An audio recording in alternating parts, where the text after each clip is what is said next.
before I put you down like the rest of your Lin Kuei. You haven't a prayer against the Lin Kuei's Grand Master. Fight!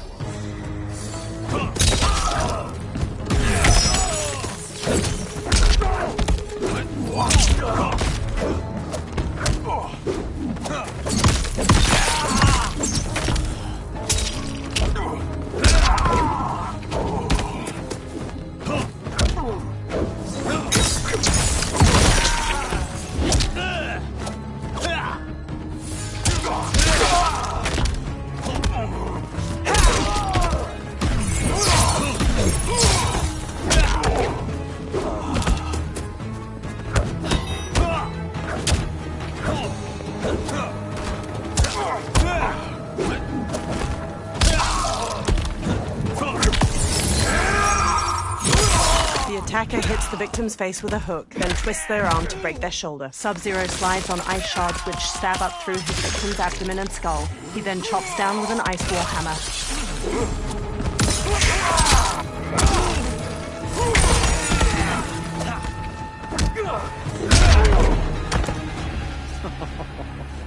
Sorry, but I have to ask. Can any of you Lin Kuei fight?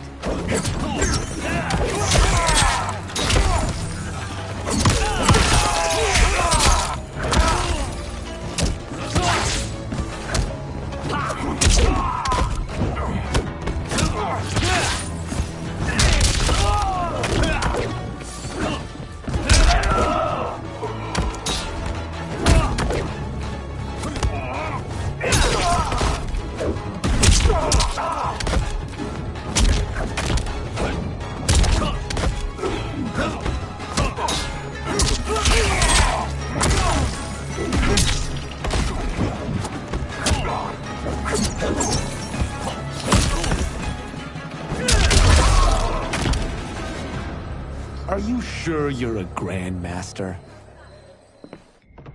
Kung Lao picks up his hat, then eyes the chakram decoration stuck in the wall. He strokes the hat's brim.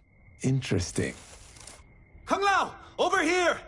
Raiden checks Madame Beau's pulse as she lies inert, eyes shut. Kung Lao hurries over to them. Madame Beau. She's out cold. Oh no, is she... Dead? Not yet. She gets to her feet, lips a cigarette, then ignites it with a lighter. Madame Beau, how are you... Kung Lao. The hooded man with the glowing white eyes approaches them. Madame Beau takes a drag from her cigarette while the man meets her eye. So, Madame Beau, are they ready? A bit thick in the head, perhaps. But they are ready. His eyes are glowing.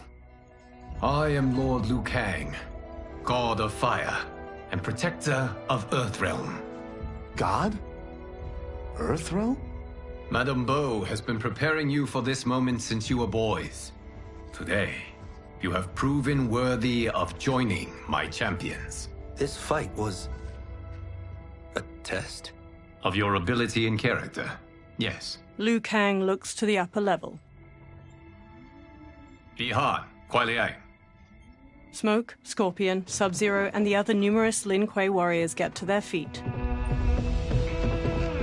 Kung Lao crosses his arms and crinkles his nose as Sub-Zero and Scorpion step to him and Raiden. The others stand along the balcony.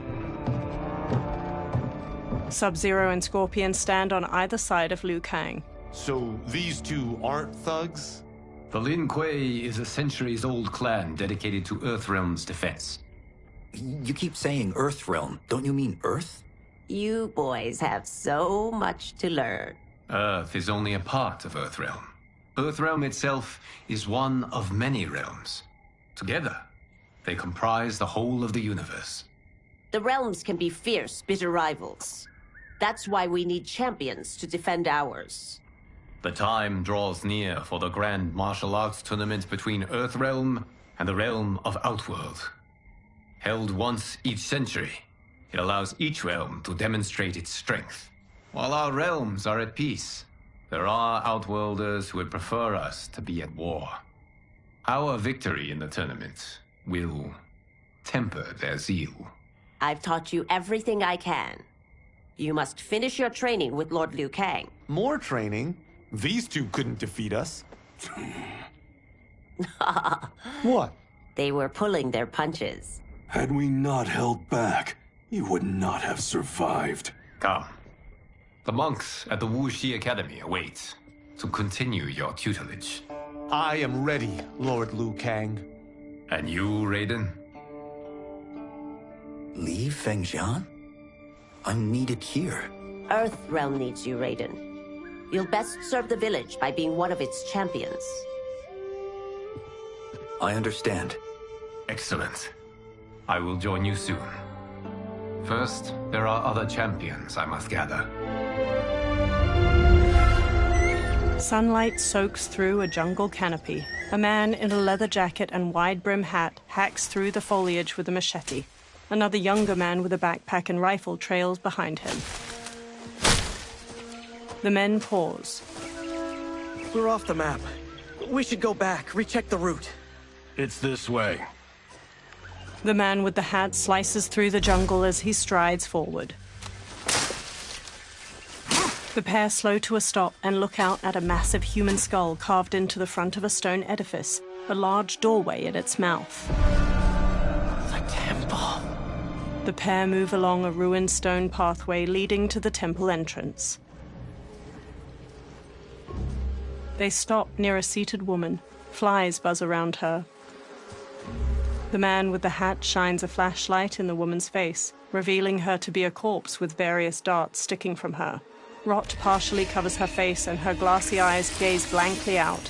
A swarm of beetles scurry out of her mouth. God damn it, Alessia. He cringes as the younger man's face draws tight. They examine numerous holes on the temple doorway. The darts came from here. The man leaves through a journal filled with notes and drawings of venomous animals. Can you open it? Without killing us? Let's hope so. The temple doors open. Light streams past the two men and into the dusty entryway of the temple. Both turn on their flashlights and step inside. They walk through a broad hall. Thick pillars with human figures carved into them line its walls. They turn a corner. Sunlight floods through ruined parts of the wall to their left, and small weeds rise from cracks in the stone floor. Turn them off. They turn off their flashlights. And we're definitely getting warmer. The pair moves down an aisle hedged in by low walls. Lines of fire flicker along the top of each wall. How are these still burning? Oil bubbles up from the ground. The chamber channels it somehow. They move to a doorway blanketed with ivy at the end of the aisle and pause. The two men hop down a short ledge and continue forward.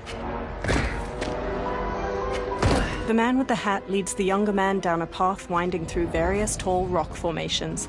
They enter a vast chamber. Metal hooks hang from the ceiling over flames flickering in a central circular dais where the rotting body of a man sits on a throne made of intricately carved stone.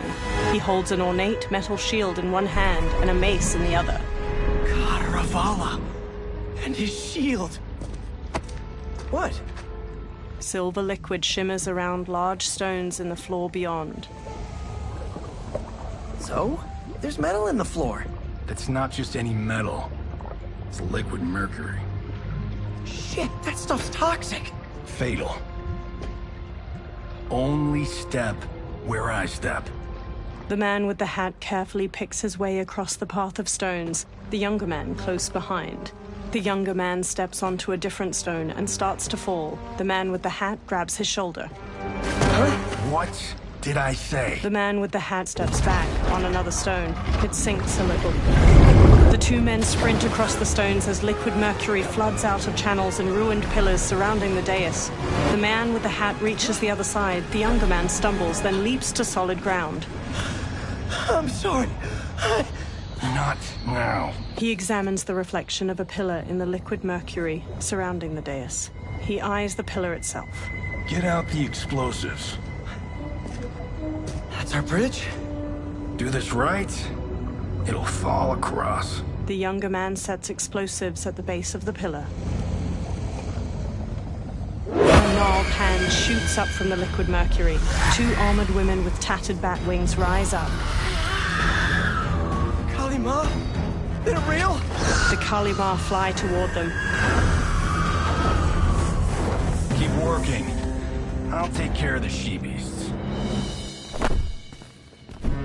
You disturb Cataravalla's slumber. For your sin, you die. Fight!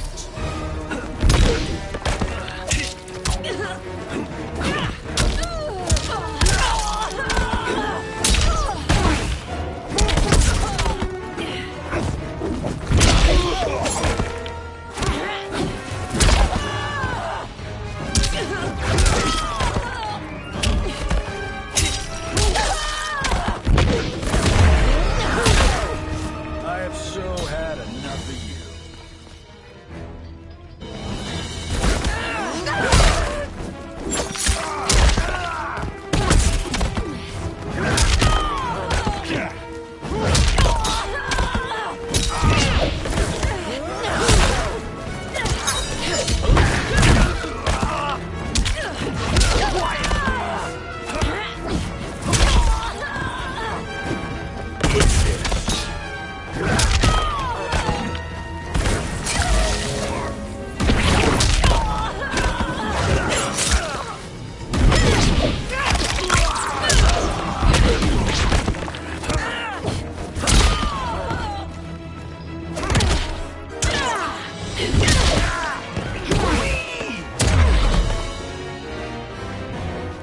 Got no time to die, crazy lady. The man with the hat rushes over. You okay? Yes, we ready? The younger man nods and detonates a bomb that blows up a pillar. The pillar falls and they fist bump. Physics for the win. Let's go. They walk across the fallen pillar above the pool of mercury and explore deeper into the overgrown tomb. They stop by the corpse of Kataravala. The man with the hat brushes his hand across its shield. The younger man exclaims, This'll be worth millions. It belongs in a museum. He grabs the shield. The younger man leans in, and Kataravala's face turns. He staggers back and falls into the mercury. He struggles, but the liquid overtakes him. Kataravala swings a spiked mace. The man dodges and jumps onto the pillar. It strikes the shield and throws him onto the ground. He quickly sits up as it pounces. It chucks away its broken mace. It stalks over. You will not have it. He rises. You don't need it. You're dead. Speaking of which, you just killed my best friend. And I'm not one to forgive and forget. Fight!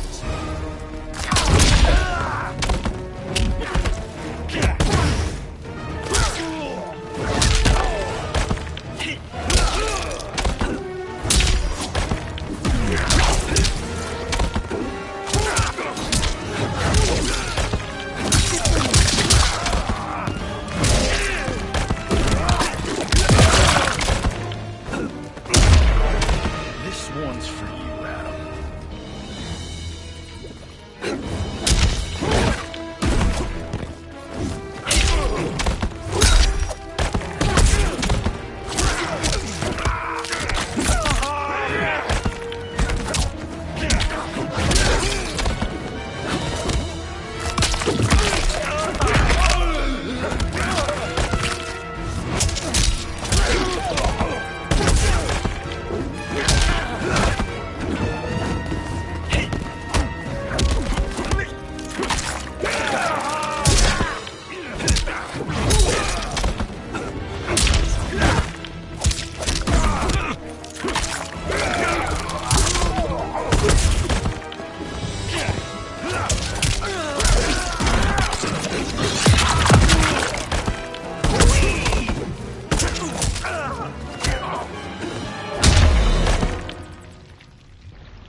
Now where's that shield? He sprints past Kataravala.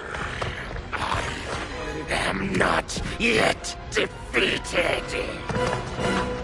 Yes, you are. He spins, chucks the shield, and cuts its head off clean. The shield slams against a wall and bounces back into his hand.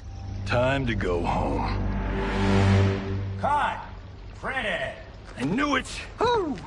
I felt that one. You felt it too, right? Crew member. Temple of Kataravala. Take 39. Tails. Director. That's a wrap. In a studio, crew cheer. The director takes off a headset and hands it to a woman. The hatted man shakes his hand. Steven, this was fantastic. Thank you. Oh, just like the old days. And these props. Jimbo killed it. Steven takes the shield. You did too, Johnny. Hey, about my pitch. You know, the karate zombie thing? I'm thinking 4 films. Maybe a streaming series? Johnny, I don't have... You're right. Not here. I'll swing by your office after I change. I can't. Have to meet with the editors. Walking away. Marshall will call you. Johnny pumps a fist in the air. Great! Have your assistant call me. A blonde woman. That was great, hon. Wasn't it, though? We need to celebrate. I'm thinking private party. Johnny, we need to talk. She walks off, and Johnny hangs his head. Later, in a luxury mansion in the hills. You're not the martial arts megastar you once were, honey.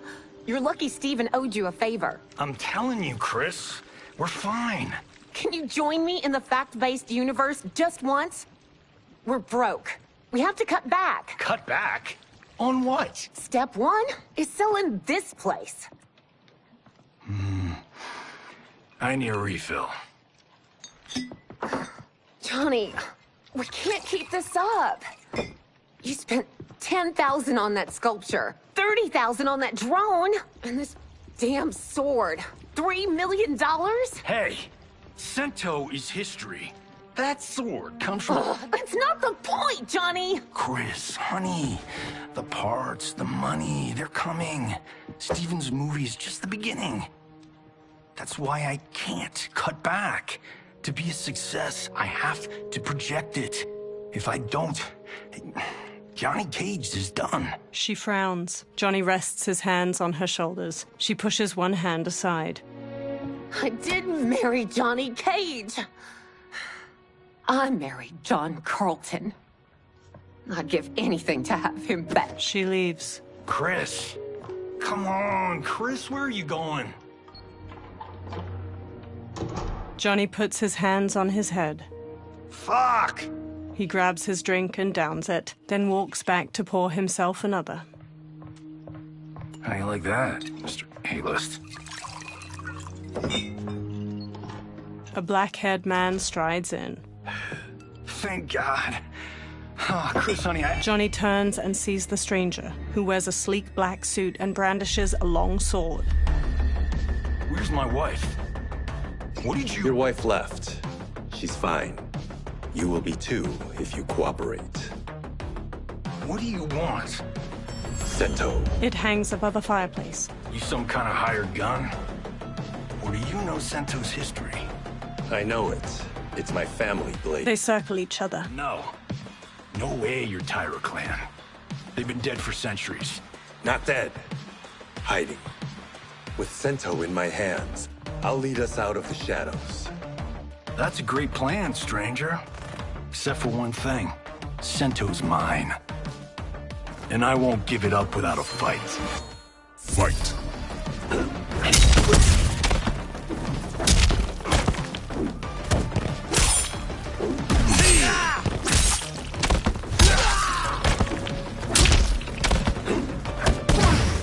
Bring it!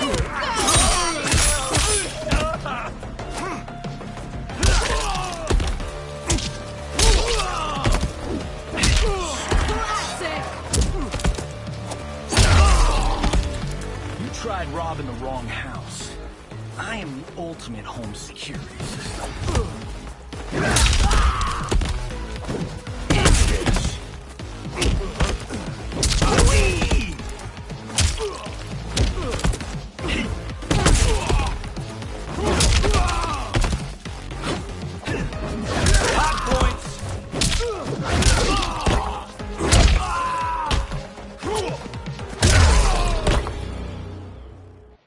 My house, my rules. Later at night, the defeated swordsman is tied to a chair. He rouses from unconsciousness, and Johnny sits across from him. So, you have a name or what? Kenshi Takahashi. I knew you weren't Taira clan. You know nothing, Cage. 400 years ago, the Taira clan were one of Japan's first families. They lost Sento after getting slaughtered at the siege of Aomori. There were survivors. They hid themselves by shedding the name Taira for Takahashi. They joined the Bakuto for its protection. The Yakuza's predecessors. From first family to crime family. I will break us free of the Yakuza's corruption. Reclaim our name and our position. But my clan won't follow me unless I prove that I can lead. That's why I need Sento. And that's Malibu's finest. He walks toward the door. It's a great story. Bullshit. But great. You should seriously consider becoming a screenwriter. Liu Kang, Scorpion, and Sub-Zero wait outside. What in the actual fuck? Good evening, Johnny Cage. I am Liu Kang, protector of Earthrealm. May we enter? Nothing's being shot here tonight. You sure you're in the right place? Yes. We come on a matter of grave importance. We must speak to you and your guest. What? Johnny narrows his eyes. How do you know about him? Because I am the god of fire. Chris, you vixen. Nicely done. Sure. Come right in. Glowing eyes are a nice touch. They approach Kenshi, who remains tied up beside an indoor pool. Kenshi Takahashi. A tragic figure with a noble cause. Your actions this evening do you no credit. Who are these people? You tell me. They're your scene partners. I also know of your struggles, Johnny Cage. I am here to offer you both a path forward. Dun, dun, dun. Oh, come on, guys, let's call this. Chris was a doll to set this up, but as pranks go, this one's a bit obvious. This is no prank. Ihan, Kuai Liang, if you please. The blue-robed Sub-Zero starts to untie Kenshi. All right. I'll play my part in this martial arts LARP. The missus ought to get what you paid for. Okay. Hey, you... Hey, you! Get your damn hands off him. I said, get your hands off! Johnny grabs him, but Sub-Zero kicks him across the room. Johnny slides into a table where the $10,000 sculpture on top teeters and falls. Scorpion. Was that necessary, brother? To put him in his place. That was a Hichuli. One of a kind. He stands. All right, I don't care if this is a damn prank. You crossed the line. Fight! Now pay up! Understudy. Crossing. Smash to black.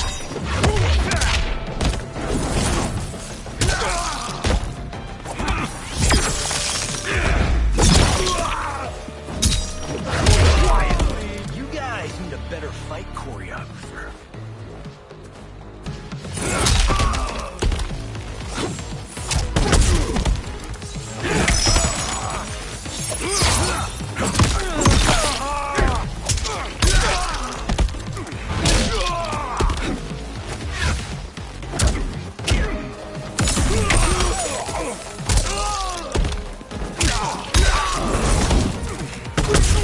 I can do this all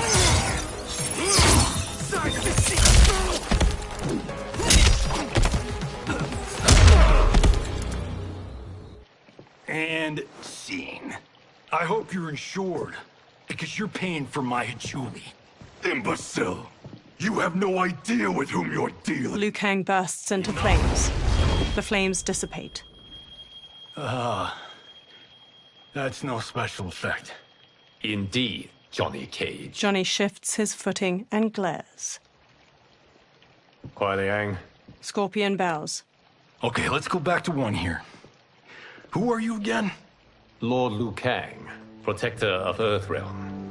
God of fire. Well, that last one tracks. But what's an Earth Realm? All will be explained, Johnny Cage. For now, what is important is that you both have been chosen to join its champions.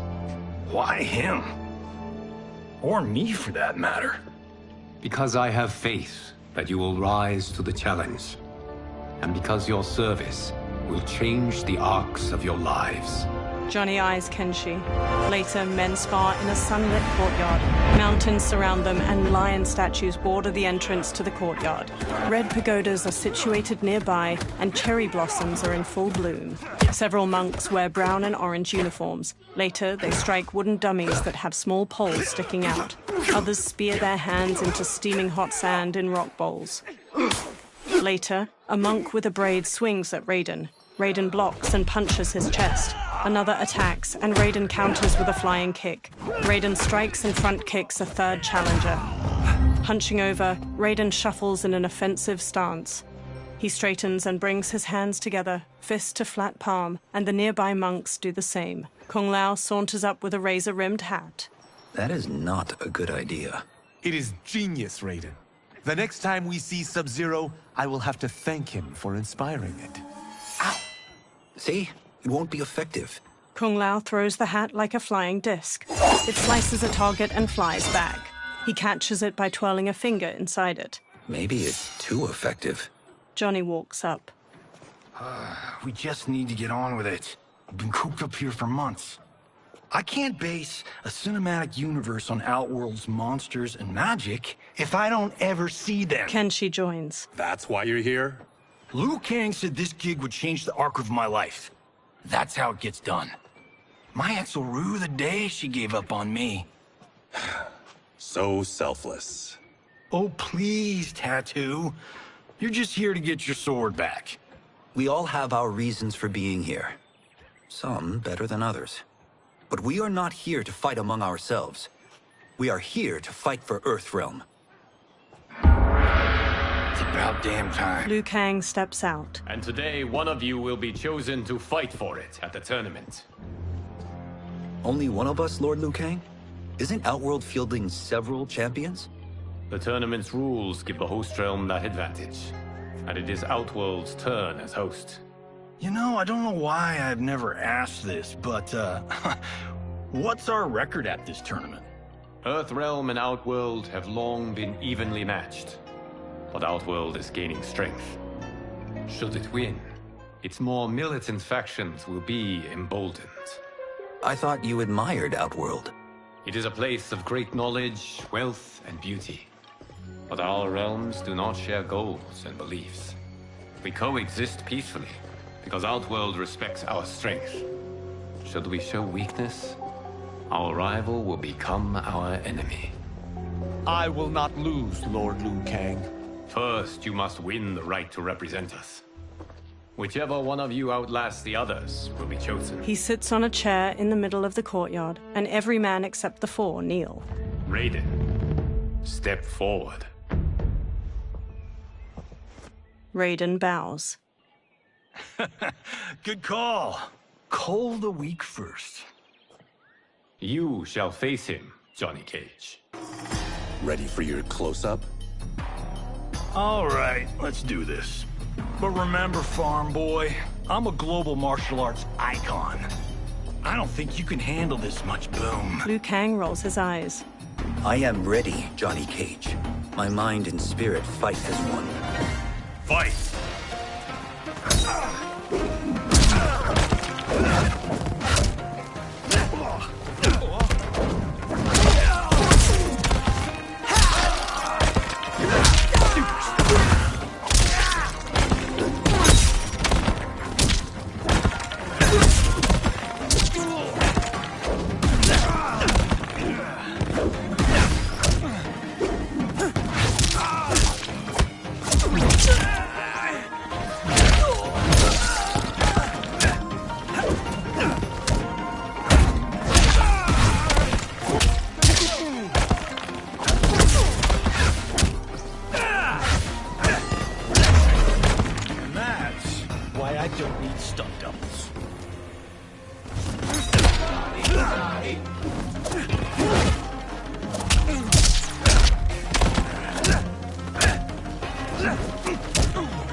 This fight was an honor.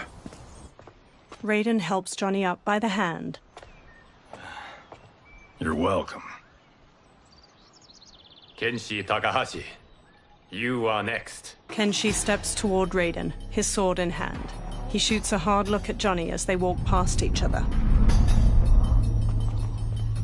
You have skills, Raiden, but you're inexperienced. Whatever experience I lack, I make up for in heart.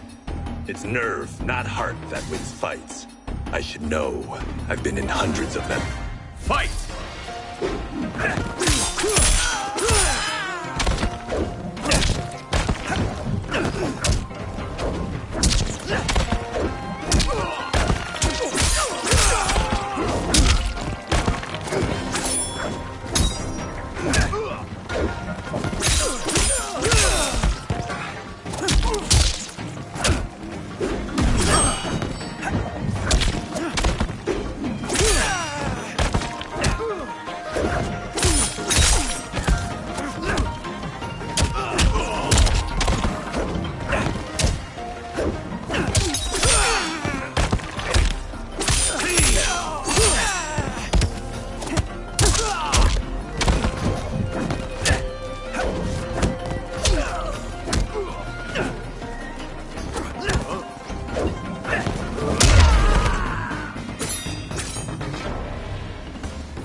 Shouldn't have taken you lightly.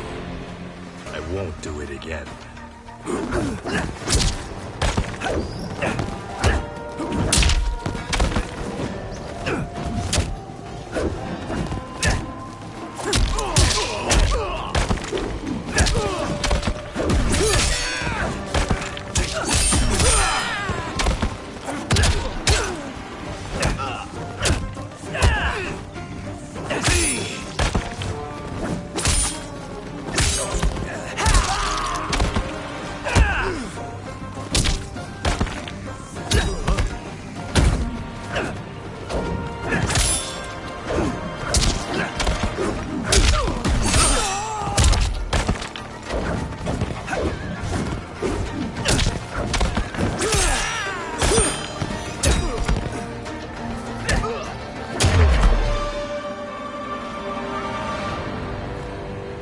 Do you still question my nerve?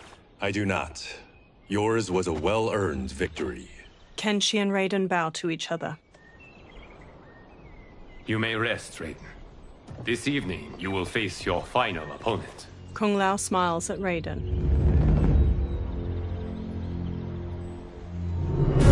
That night, Liu Kang sits on a chair among the other monks. Raiden and Kung Lao kneel facing each other, then get to their feet in unison. $50 says Kung Lao wins. Make it interesting. Bet me cento. Not on your life. Liu Kang stands. Raiden, Kung Lao. The winner of this match will represent Earthrealm against Outworld. It is a grave duty, not to be undertaken lightly. You may step back now and suffer no dishonor. I choose to fight, Lord Liu Kang. As do I. Then may the best person win. Liu Kang bows to each of them in turn, then returns to his chair. Kung Lao grins at Raiden. Concede, Raiden. You have never beaten me. That won't change today. No. If the monks have taught us one thing, it's that the only constant in the universe is change. Fight!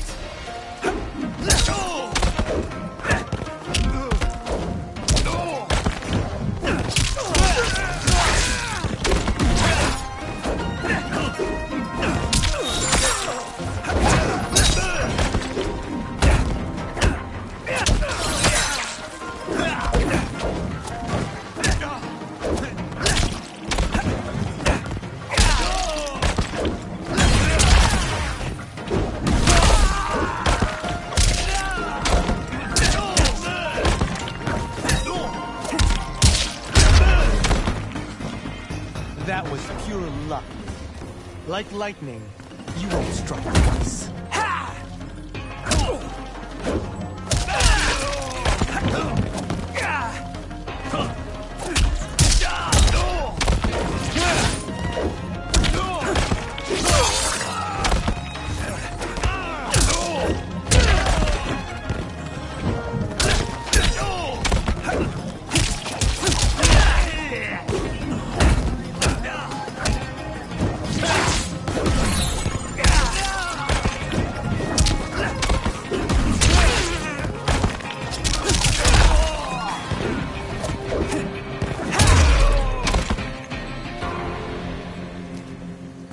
There is a first time for everything, Kung Lao.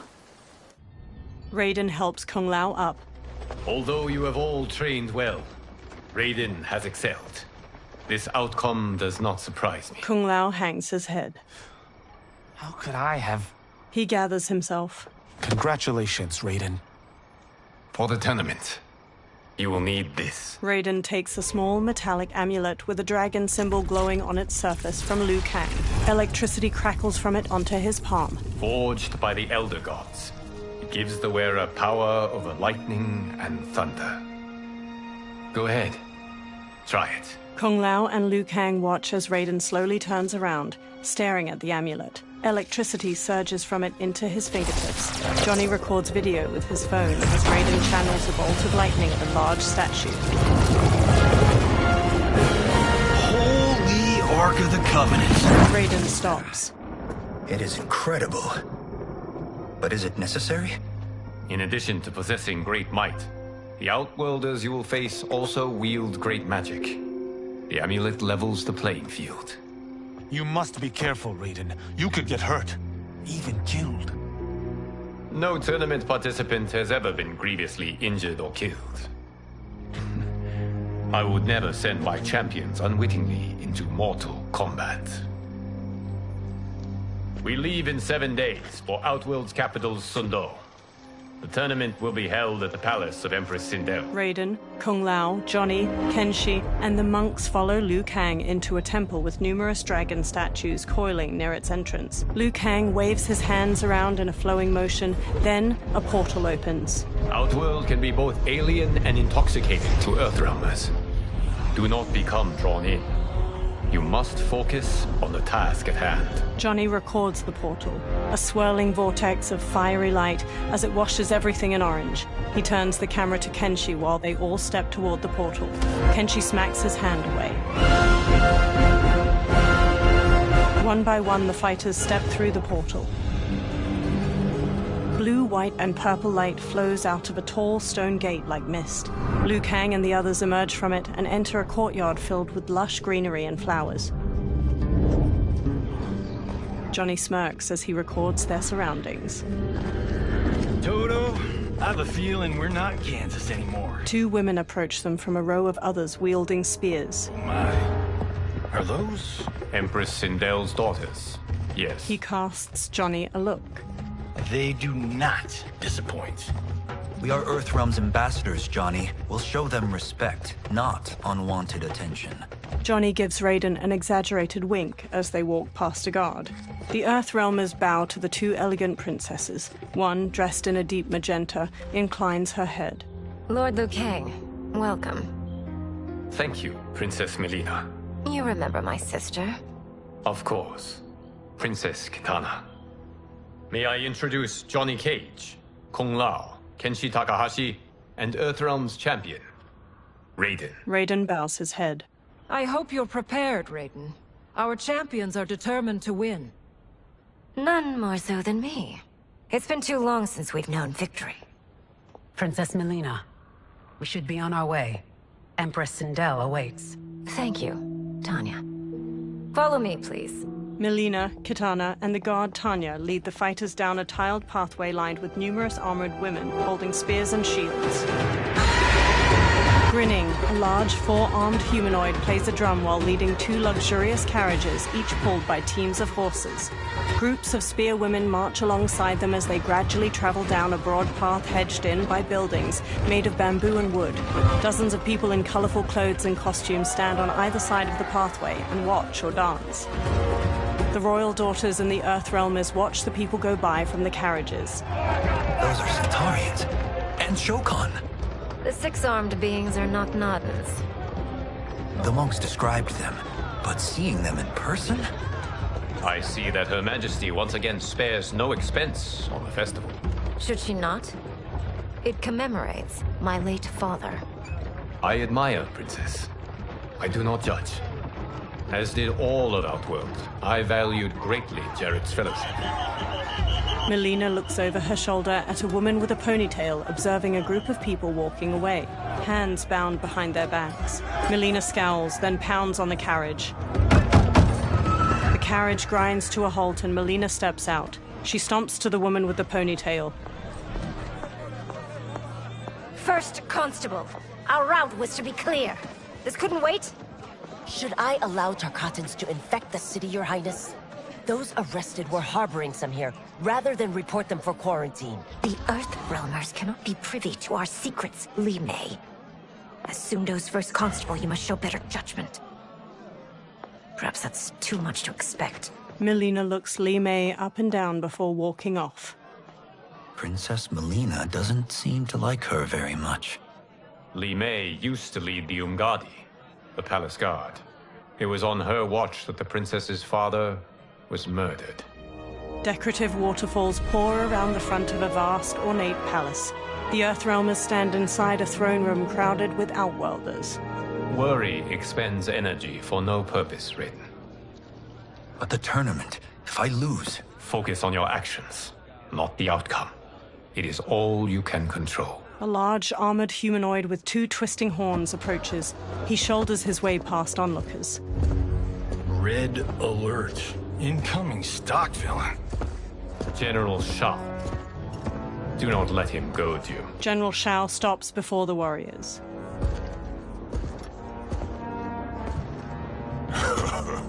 Is it me, or is Earthrealm's champion scrawnier than usual? Would you care to test his strength? Raiden will prove himself soon enough. Have you still not told most Earthrealmers that Outworld exists? It is safer that way, General. I suppose so. Your people's frail minds couldn't handle the truth. You presume them frail, General. Should you, given how frequently they win this tournament? We will destroy your champion, Liu Kang. He will taste no victory. He stomps off. A silver-haired woman in rich purple and silver armor approaches the warriors with Melina and Katana on her right and left. Sunlight falls onto the three women in patches, glimmering on the silver bands and accents of their armor. Melina's a deep pink and Katana's a vivid blue. The silver-haired woman sits on a purple and silver throne resting on a dais. Katana and Melina take lavish chairs on her right and left. Welcome, members of the Royal House. Welcome, our esteemed Earthrealm guests. We gather once again to honor my late husband's legacy, to continue the tournament that he founded with Lord Liu Kang, in hopes that it would foster peace among realms. May Jared's soul watch over us with pride from its resting place in the living forest. She smiles tightly. Lord Liu Kang. Empress Sindel, it pleases me to once again be your guest. Here, you are always welcome. Now, let us meet your champion. Earthrealm's champion is Raiden, Your Majesty. He has earned his place by embodying the very best qualities of Earthrealm's people. You seem nervous, young man. I'm a stranger in an unfamiliar land, here to compete against its greatest fighters. Yes, I am nervous. As you should be. You have a difficult path ahead. Sindel gets to her feet and holds her arms out. It has begun. As tradition requires, Outworld's initial competitor will be Sundo's first constable, Li Mei. May she defend our realm's glory, as well as she preserves our capital's order. Li Mei steps to the dais. Your Majesty, I will honor both the Royal House and all of Outworld with my combat. If so, you will vastly exceed my expectations. Remember, were it not for Jared's tradition, you would not be here. Li Mei's face falls as the Empress shoots her a sharp look. Liu Kang places a hand on Raiden's shoulder. All you need do is your best. The rest will take care of itself. Yes, Lord Liu Kang. Shall we see what you can do? Hopefully, this will be the first of many victories. I will prevail, Earthrealmer. This fight is more important to me than you can ever know. Fight!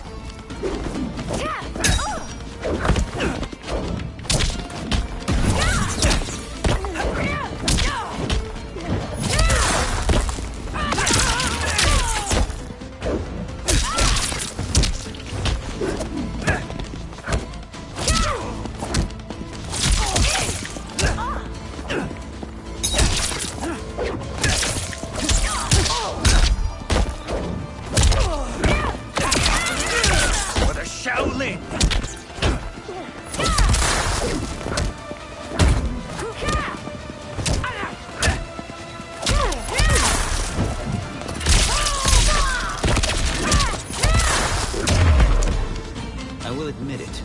That tested me.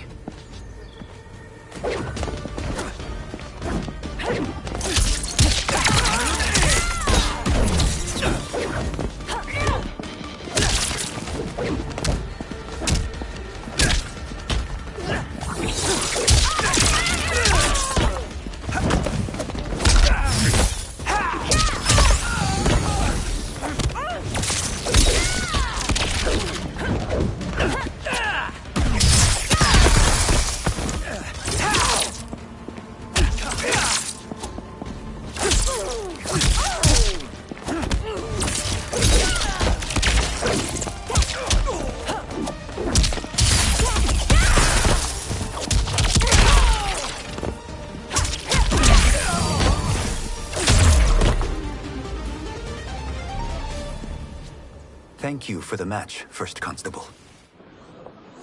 Li Mei rigidly bows to Raiden. He bows back. Li Mei turns and leaves the throne room. The spectators huddle together as they watch her go.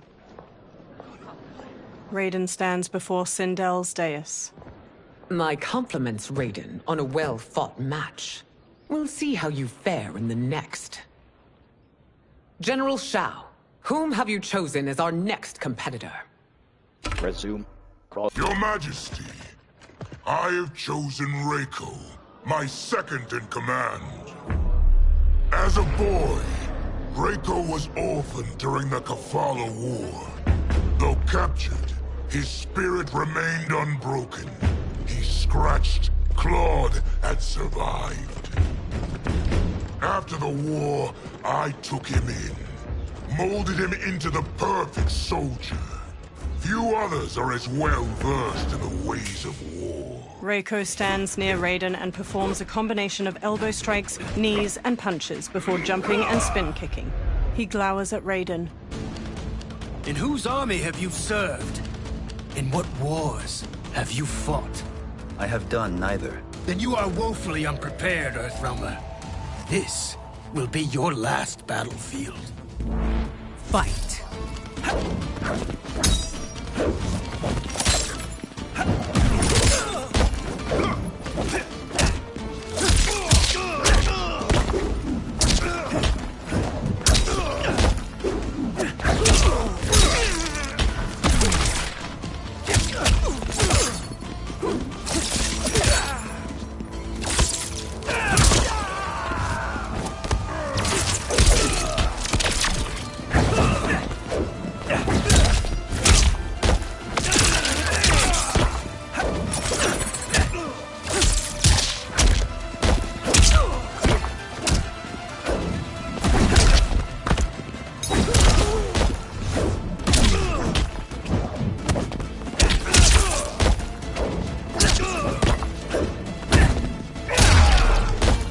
I may not have faced war, but I am a warrior.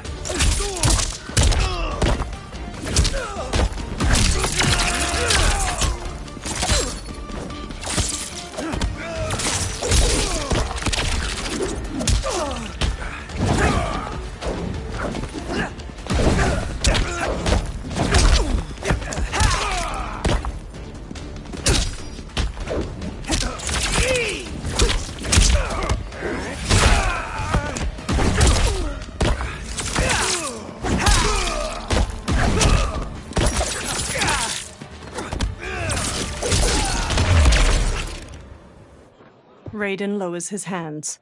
Felled by a simple farmer. General Shao curls his lip and walks off as Raiden turns to Sindel. I am ready for my next opponent, Your Majesty. Whom shall I face? Patience, young man. She stands. We are adjourned until first light. I hope to see you all at this evening's banquet. The Empress smiles softly. That evening, Kung Lao wolfs down food beside Kenshi. They sit at one of 3 large banquet tables in a broad courtyard. Sindel sits at the head table. Strange plants glow with soft purples and blues behind her. General Shao and Reiko gape at Kung Lao as he rapidly eats and drinks wine. Johnny sips wine near Kitana. I'm sorry, you're 10,000 years old? Oh, talk about aging gracefully. Kitana reaches for wine. What do you see in him? He is a hero, Raiden. Though he may not yet know it. Do you recognize everyone here? Most, yes. From your descriptions. Except for him. That is Rain, the High Mage of Outworld. Not his given name, but one earned due to his mastery of water magic. Rain smiles at them from his seat at a table. Tanya steps to Melina as she clutches her stomach. Are you unwell, Princess? I'm fine, Tanya. Melina winces. I know I'm to fight Melina, but will I also face Tanya? By tradition, you should not. If you did, you would be tested. Why? Umgadi, like Tanya, are warrior priestesses, selected from the firstborn daughters of Outworld. From infancy, they are trained to defend the royal family. Outworld must see much conflict if the Empress needs such protection. Its past has been difficult, though the last 1,000 years of Empress Sindel's reign have been a true golden age. The memories of that strife still linger. Liu Kang gives Raiden a soft smile. Sindel stands and lifts a glass of wine. My husband Jared believed that the future of our realms lay together. Let us move forward in open dialogue, letting no secrets tear our bonds asunder. Everyone stands with a wine glass raised. Your Majesty, it's an honor to be here and to meet your people. I can already see there's more that joins us than divides us. Our peoples could not be more different, champion. Excuse me? You heard me. Earthrealmers are devoid of all... That's enough, General. She gives him a firm look. My apologies, Your Majesty.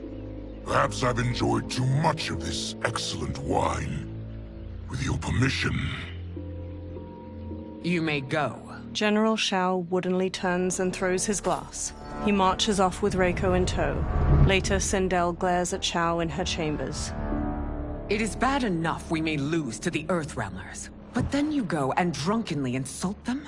You needlessly stain my honor and your family's proud military tradition. May I speak freely, Your Majesty? Again with this? If you must. We must act on the Sorcerer's prophecy. He warns that Liu Kang will conquer Outworld. And his predictions are usually impeccable. But I've no proof of Liu Kang's ill intent. His interventions have kept Outworld at peace for centuries. He herds us into compromises, shackles our independence. If we could meet our enemies in battle, we'll take... You would consign us to endless war! Better that than be Liu Kang's lapdog. Sindel's eyes harden. If I see evidence of the prophecy's accuracy, we will act. But only then, and only at my command. Did not your illustrious father teach you that war is the last resort, not the first? He did, Your Majesty. Do not forget that, General. She glares at him, face to face. Come. Melina and Kitana open the chamber's doorway and enter as General Shao leaves. You asked to see us? I saw what happened this evening. There was nothing. Something I ate. Was it? I can't chance it, can I? If you fight tomorrow, the symptoms of your disease could manifest. Kitana will take your place. What? There are already whispers she should replace me as your heir. This will make them screams! Your illness is your fault. Why you left the palace that night unattended is still beyond me. I just needed time alone, away from all this. I never thought that... That's your problem, Melina. You never think. A mother is only trying to protect you, sister. If your disease becomes known, you will be banished to the wastes. For you to hold the throne, we must keep your secret. Melina pulls her arm away from Kitana's hand and strides out of the room. The next day, Sindel sits in a lavish chair in the courtyard.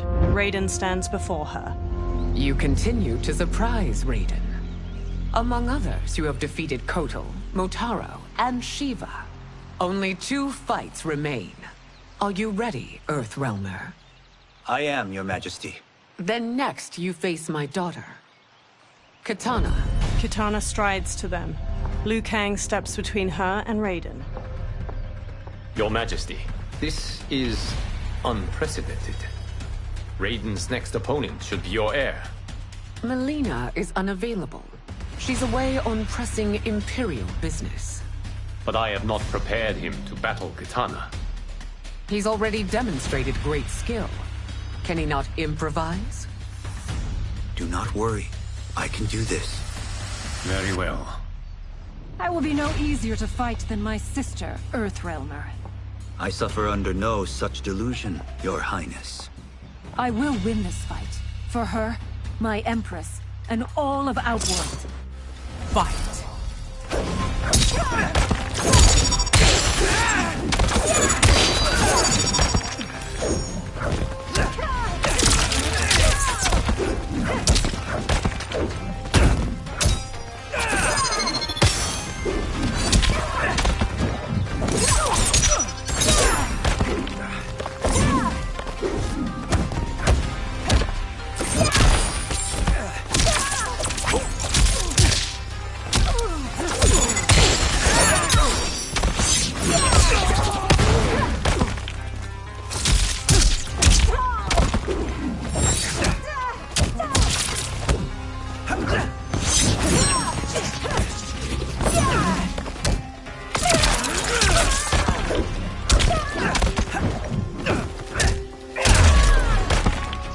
Done yet. Face me.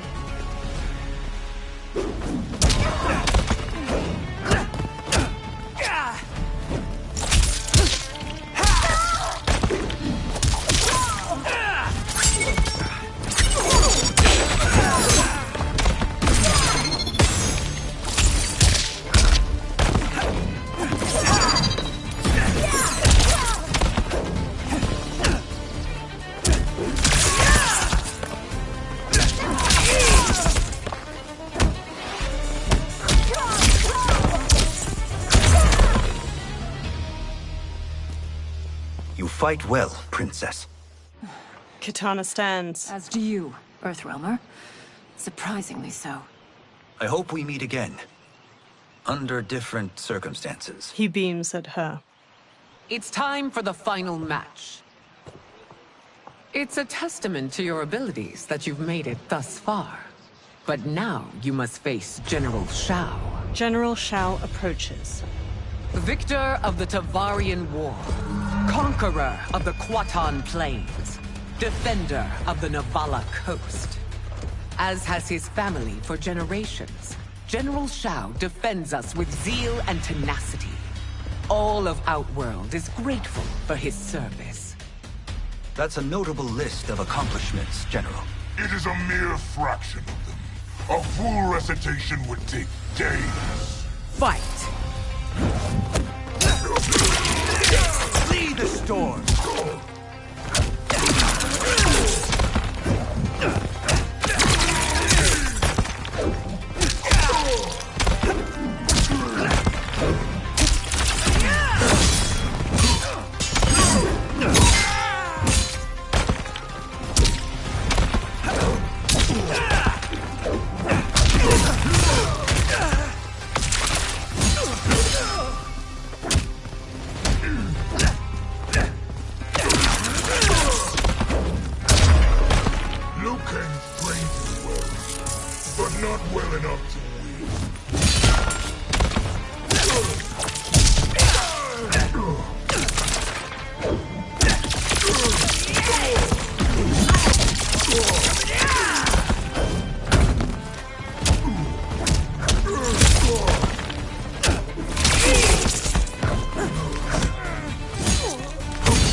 It's over.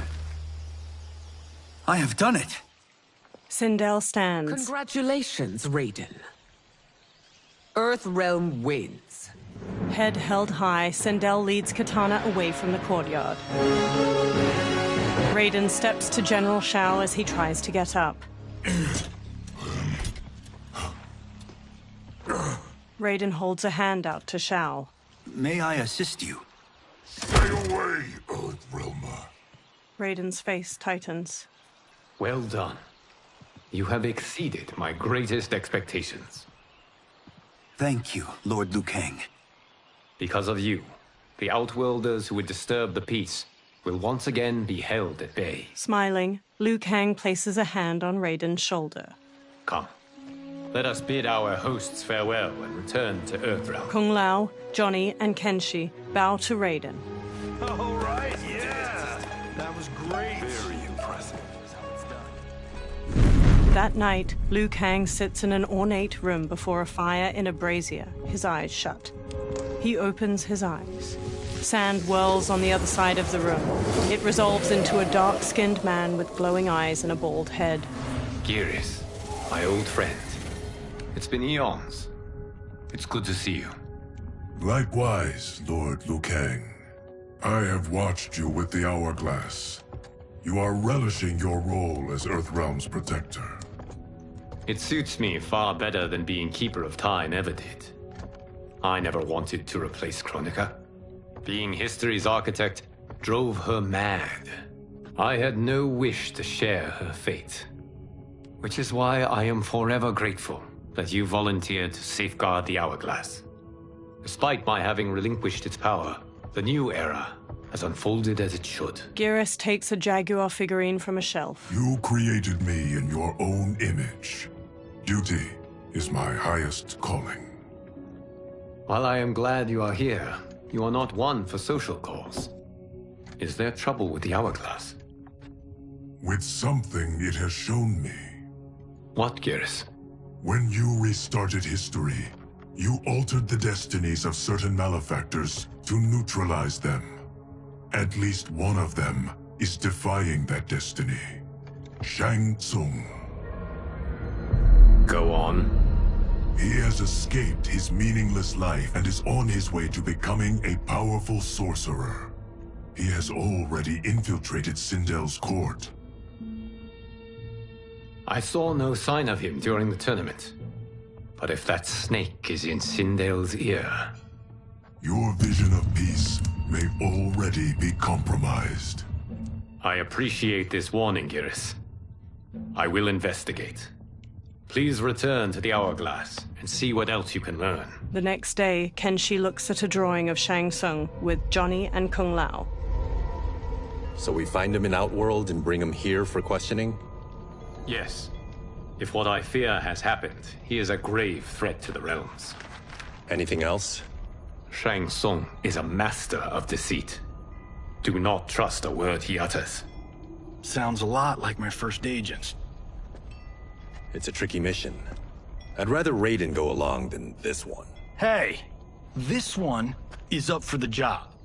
This mission must be done quietly. I am breaking my word with Empress Sindel by sending you into Outworld without her knowledge. Due to the tournament, Raiden is now a familiar face there. Sending him will only increase your risk of being discovered. He raises a metal device. This talisman is attuned to Shang Tsung's chi. Follow it to him. And be careful. May the Elder Gods protect you. Kenshi takes the talisman, then trades a look with Johnny. The three men walk through a vast desert at night, flashlights shining through the dark. Are we there yet? Again? How old are you? 5? What can I say? These boots weren't made for walking. If that is the most pain you feel today, consider yourself lucky. Oh, I'm already lucky. I've got Sento strapped to my back. I will reclaim it, Cage. Got 3 million? It's yours. You know I don't have it. I bet your Yakuza pals could come up with it. Oh, that's right. You blew them off. If there's one lesson Hollywood's taught me, it's never burn bridges. You never know who can help. The Yakuza are leeches, bleeding out those too weak to resist. I grew up in that life, and I never understood it. Why my gain required others' pain. I got out. I need my clan out too. We can't be part of their crimes any longer. Scowling, Kenshi looks down at the talisman in his palm as it glows red. He turns around and walks off. Kung Lao shines his flashlight in Johnny's face before following Kenshi away. Johnny walks after the other two. Kenshi holds the talisman out while standing on the edge of a cliff. They survey a village made of buildings carved from large rock formations. A mass of soldiers with spears battle a horde of humanoid creatures with long fangs jutting from their mouths.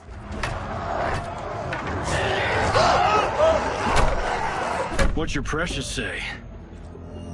That Shang Tsung is among those... things. Oh, my fans are gonna go nuts cosplaying them a Cage gone. Johnny records the battle with his phone.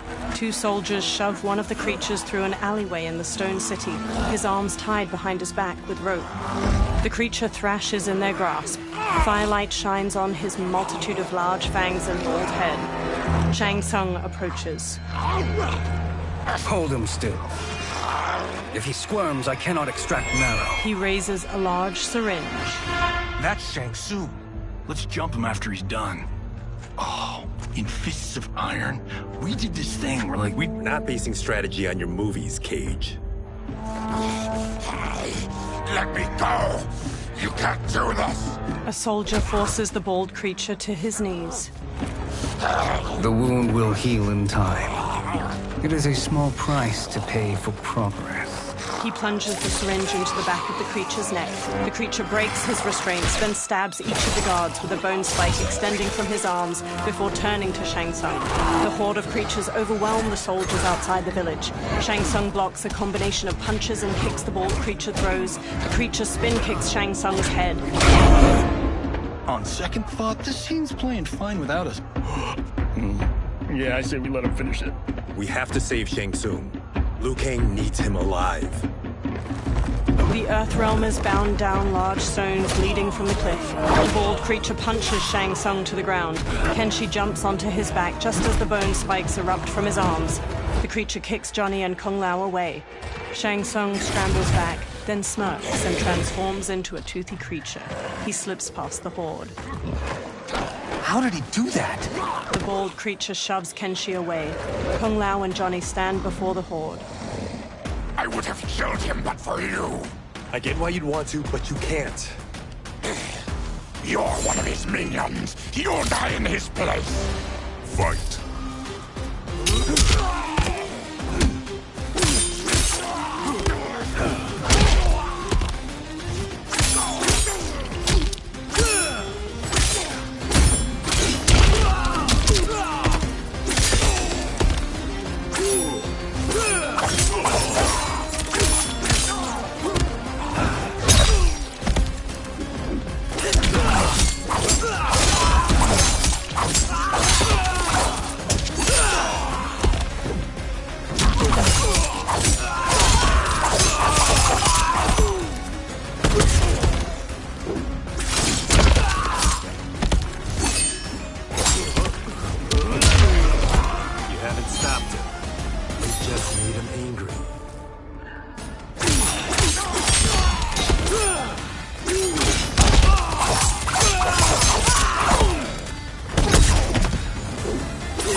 Kenshi sheathes his sword. Now please, let me explain.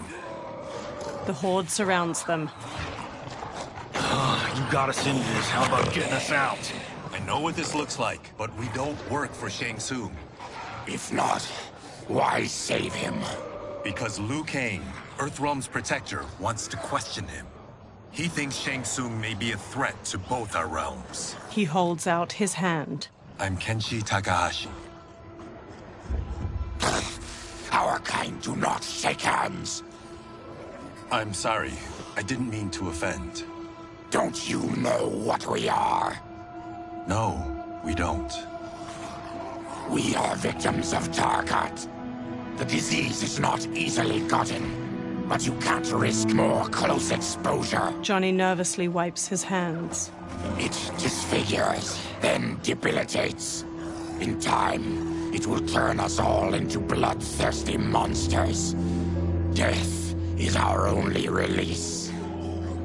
So you weren't always like this? I was once a rich merchant, but when I became ill, I was banished. Now I run this colony. I am Baraka. What does Shang Tsung want with your bone marrow, Baraka? I don't know. But he comes here each month to harvest it. Release us, and we'll capture Shang Tsung. And we'll find out why he's been coming here. I promise. Baraka looks back at the others. Let them go. Thank you. We won't let you down. Kenshi looks down at the talisman. Damn. This was guiding us to Shang Tsung. Now we can't find him. His laboratory is near. I'll take you. Morning light shines. Baraka leads the trio toward a wood and stone tower rising over a river. 2 water wheels spin nearby. Any idea what to expect? No. I've never been inside. Stay here. We'll check it out. Kenshi, Kung Lao, and Johnny step to a long bridge stretching from the bank to the tower.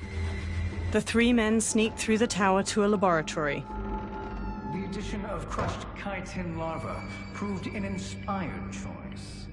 In testing, outcomes improved significantly. I have modified the formula since the last time it was administered. Kenshi motions for silence as the others trail him up a staircase. This new serum is exactly what we need. Its effects will be immediate and long-lasting. How can you be sure? Because it is brewed from freshly extracted Tarkatan marrow. It couldn't be more potent. He raises the syringe, full of liquid. Melina lies on a medical table by him, eyes shut. Rain and Tanya stand nearby. He is infecting Melina with Tarkat. Shang Tsung taps the syringe. And he's got 2 of Sindel's top dogs in on it. No wonder Liu Kang is worried about this guy. We need to stop him. Save a distressed damsel? Sure thing. Johnny smirks, then runs into the laboratory with Kung Lao and Kenshi. They square off against Tanya, Rain, and Shang Tsung. Get away from her! You bitch. Excuse me? You know, the movie. Tiny girl, ginormous alien. Ripley! No? Seriously? Earthrealmers.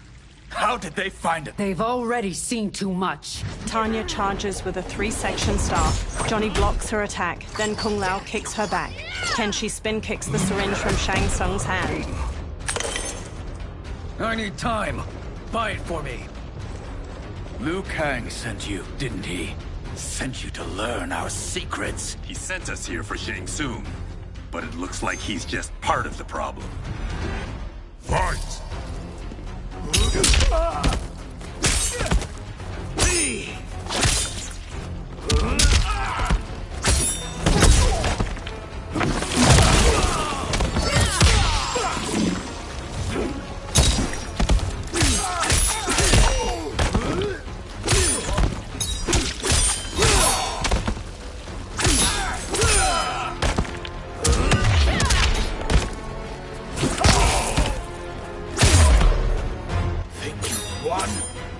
We are just getting started.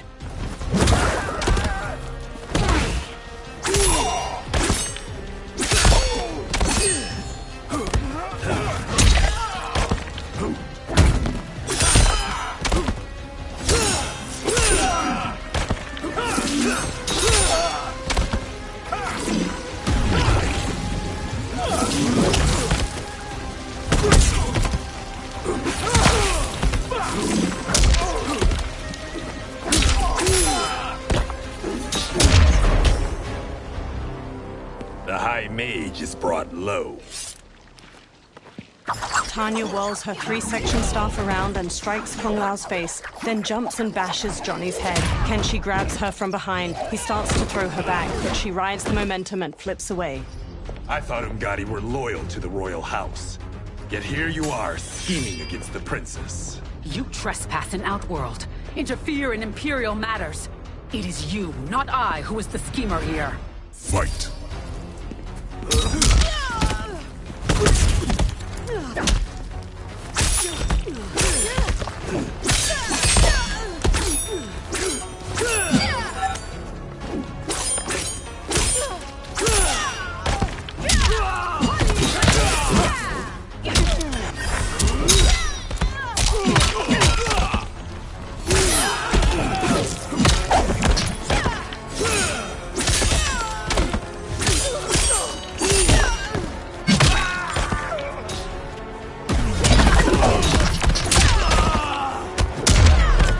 Your plot ends here, Umgadi.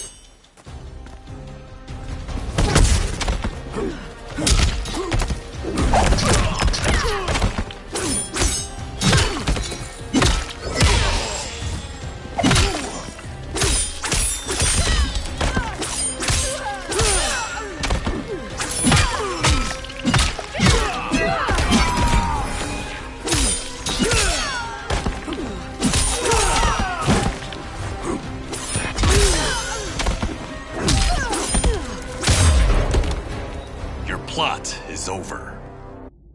Kenshi strides to Shang Tsung. Step away from the table. This is twice you've been a thorn in my side. You Earthrealmers do have unhealthy habits. You heard him. You're not infecting her with Tarkat. I am trying to protect her, not infect her. We've heard about how you lie. Excuse us if we're skeptical.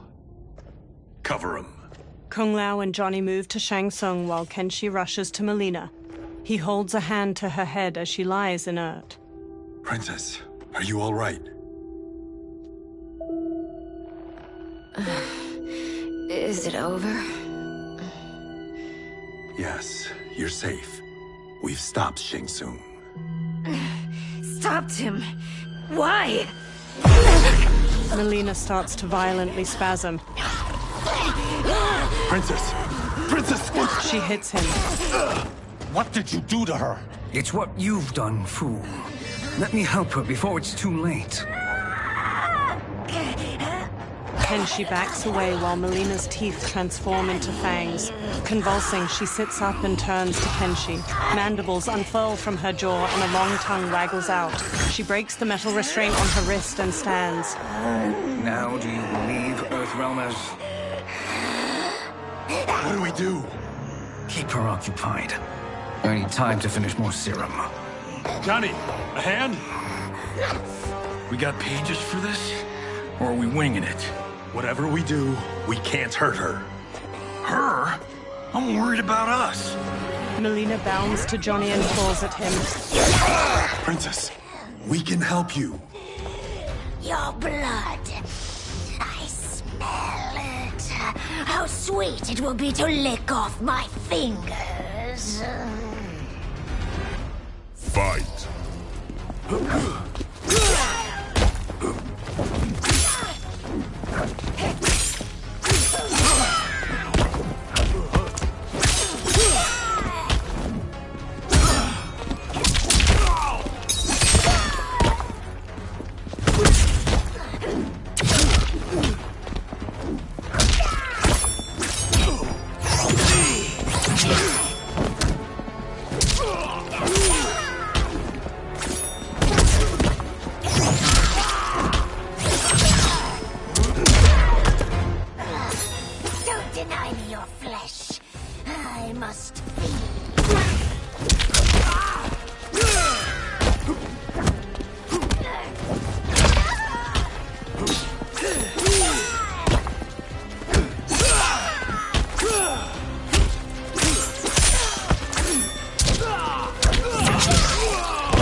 Johnny, Kung Lao, help hold her down. Kung Lao and Johnny scramble to Melina and grab her. It's now or never, Shang Tsung. Shang Tsung fills a syringe with liquid as Melina throws Johnny and Kung Lao off. Melina dashes to a table and grabs her side blades from it, then leaps at Kenshi and impales his eyes with them. Kenshi! She rips the blades free. Shang Tsung injects the syringe into her neck. He holds her as she goes still. She sags to the floor as her Takatan features transform back to normal. By the gods! Melina! Katana, General Shao, and an armored Shokan burst into the lab. What's happened here, sorcerer? These men were sent to disrupt your sister's treatment and scandalize Outworld by revealing her illness. What? That's totally fake news! Princess, we were... The Shokan punches him hard, then pummels Kung Lao to the floor. Thank you, Goro. I've no stomach for Earthrealm lies. We should detain the Earthrealmers and the Tarkatan we found outside. At least until the Empress is ready to respond to this incursion. Agreed. General Shao gestures to 4 soldiers. They haul Kenshi, Johnny, and Kung Lao away. But she must realize that this incident proves Earthrealm's bad faith. We must strike them now to protect ourselves. No. They would not do this. There must be a misunderstanding. They all turn to a portal made of spiraling green light opening nearby. A bald outworlder with tawny skin emerges from the portal and regards them all. He has black markings around his eyes and a red symbol tattooed on his head. It is no misunderstanding, Princess. It is a confirmation of my prophecy. Left unchecked, Liu Kang will conquer Outworld. He kneels by Katana. I apologize for not arriving sooner to defend your sister. I am glad she received her treatment. The princess is safe, but the threat from Earthrealm remains. Yes. Quan Chi, when do you anticipate they will strike? Soon. Today's events were foretold in the final quatrains of the prophecy. Then I am right. We must act now, Princess. I will take your concerns to the Empress. It is for her to decide. Rain, Tanya, assist me. Rain and Tanya lift Melina from the floor. Rain carries Melina out of the laboratory with Tanya supporting her lolling head. What truly happened here, Sorcerer? That the Earthrealmers interrupted the princess's treatment was happenstance. They were here to capture me for Liu Kang. You? Why? That I must investigate. For now, let us revel in our good fortune. The Earthrealm's serendipitous arrival has given us ample evidence to convince the Empress of the truth of Quan Chi's prophecy. Conflict with Earthrealm is now inevitable. Not necessarily. The Empress has never been eager for conflict. If she resists, she will be replaced. Outworld needs a steadfast leader. A leader like you, perhaps. If my realm requires it of me. Shang Tsung smirks at Shao. Kill the Earthrealmers. They cannot report back to Liu Kang. Their deaths will also feed the ire between realms. 2 birds, 1 stone. Our benefactor will be pleased. She needs the realms at war, not at the brink of it, in order to conquer them both. Only then will we rule at her side. Before she found me languishing in the mines, I would not have thought such a thing possible. But soon, she'll have transformed us from serfs into scions. Quan Chi stares at Shang Tsung unblinkingly. twitching, multi-armed Takatin hybrid hangs from manacles chained to the ceiling of a dimly lit dungeon. A fanged face stares out from the creature's chest and tongues stick out from its armpits. Blood oozes from its body and into a drain on the floor. Another creature missing its lower body hangs from manacles. Its guts hang to the floor. Baraka slams on the bars of a cell he stands in. Kenshi sits near him by Johnny's and Kung Lao's unmoving bodies. You've been at that for hours. If you could see, you'd know why. That's not happening, is it? Keep talking, will ya? To keep my mind off this. Tell me about life before you got sick. I was doing well, trading goods up and down the Varta coast. My family was comfortable, happy. Then Tarkat came. It took my wife, then my children. Cruelly, it lets me live for now. I think it enjoys ravaging my body more slowly. Johnny sits up. This hangover. Kenshi. God damn it. How bad's the pain? Excruciating. You saved me. I won't forget that. But you may just regret it. What are you doing? Johnny gawks as he stares through the bars of the cell. Various Takatans dangle from chains in the dungeon, many missing large chunks of their bodies. One spasms as they hang from a torture rack. What in the... When did we take the left turn into survival horror? This is Shang Tsung's real laboratory. We're beneath where we were before. That was a false front. Reminds me of this cheap-ass film I did in my early days. The Flesh Pits. God, that was trash. Reptile, a masked man in a green cloak, opens the dungeon's doorway and enters. Who's that? Our jailer. Reptile strides through the broad cobblestone space. By a cell, he stops by a bucket filled with chunks of bone-in meat. He throws one of the chunks to a Takatan hybrid inside. The creature grabs it and rips into it with their fangs. Reptile steps to Baraka's cell and looks at Kenshi. How is he? His eyes are gouged out. Guess. Reptile hands Johnny a small jar. That will dull the pain. You're vile to be part of this. You are Shang Tsung's prisoner. I am his slave. He has my family. He'll kill them if I don't obey. Johnny opens the jar, then pulls a long red cloth from his belt. He smears some of the jar's ointment onto the cloth. He covers Kenshi's gaping eyes with the cloth, then ties it around his head.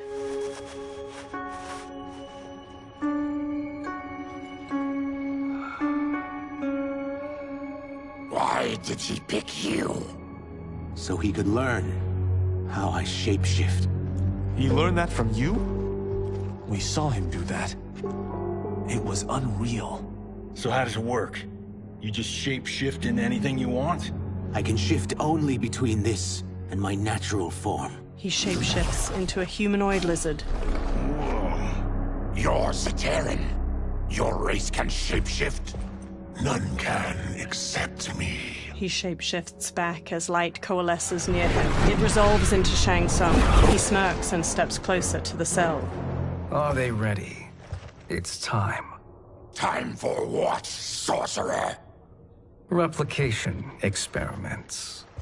They begin with your vivisection. I'll use your harvested parts to build new creations.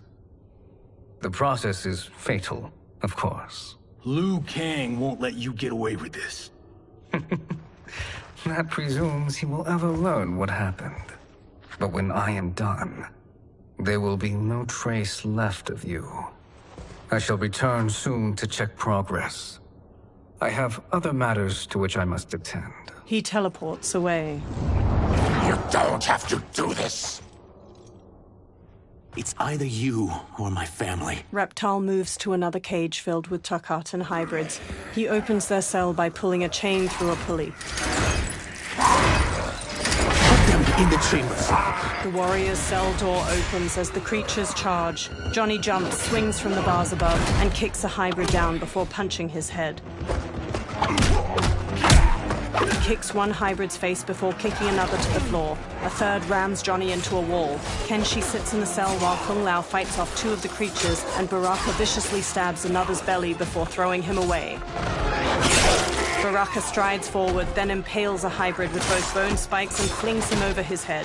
He slashes at another as two of the creatures drag Kenshi past him. The hybrids fling Kenshi into a small cage dangling from a chain fixed to the ceiling. Another pair chuck Johnny into a cage next to Kenshi's. Two of the creatures haul Kung Lao to a third cage. He throws one off, then double kicks the second back before pummeling a third with a combination of punches. He turns sharply and sidekicks a fourth into a table holding his razor-rimmed hat. He throws it and the hat flies in an arc, decapitating two hybrids before returning to his hand. He smoothly sets it on his head. Fight!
Baraka snarls at a fallen hybrid. There is nothing more foul.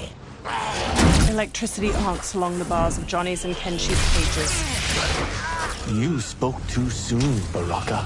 Reptile holds a sparking lever nearby. As the hybrid on the ground crawls pitifully, a Takatan hybrid brute stomps on his head. Fight!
Baraka lifts his head. Enough distractions! Brushing Kung Lao aside, Baraka grips the bars of Johnny's cage. rips it open, then does the same to Kenshi's. Kenshi stumbles weakly. Johnny and Kung Lao help him along, each supporting his weight with an arm over their shoulders. As they shuffle toward the exit, Reptile walks after them. I'm ruined! Shang Tsung will punish me for this by torturing my family. Baraka narrows his crimson eyes. You'll pay for their suffering, Tarkatan. Fight.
Reptile kneels. Then kill me.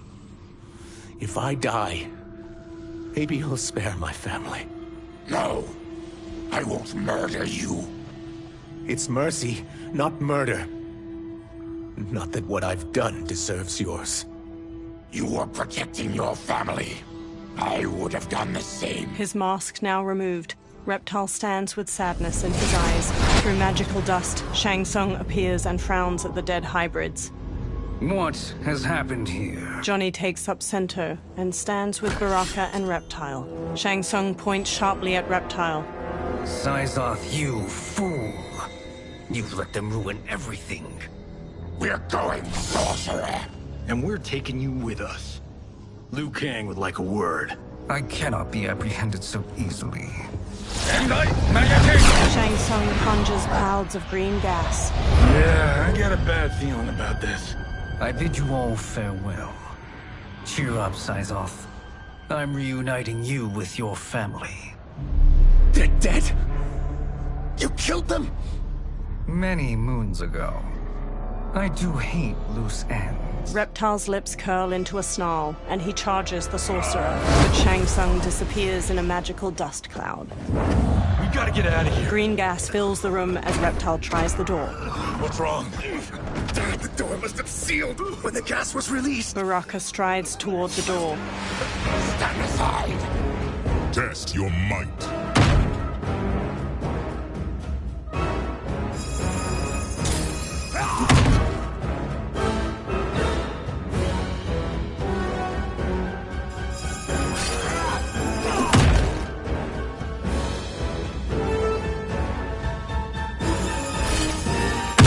Baraka throws the door open to a hallway. Harry!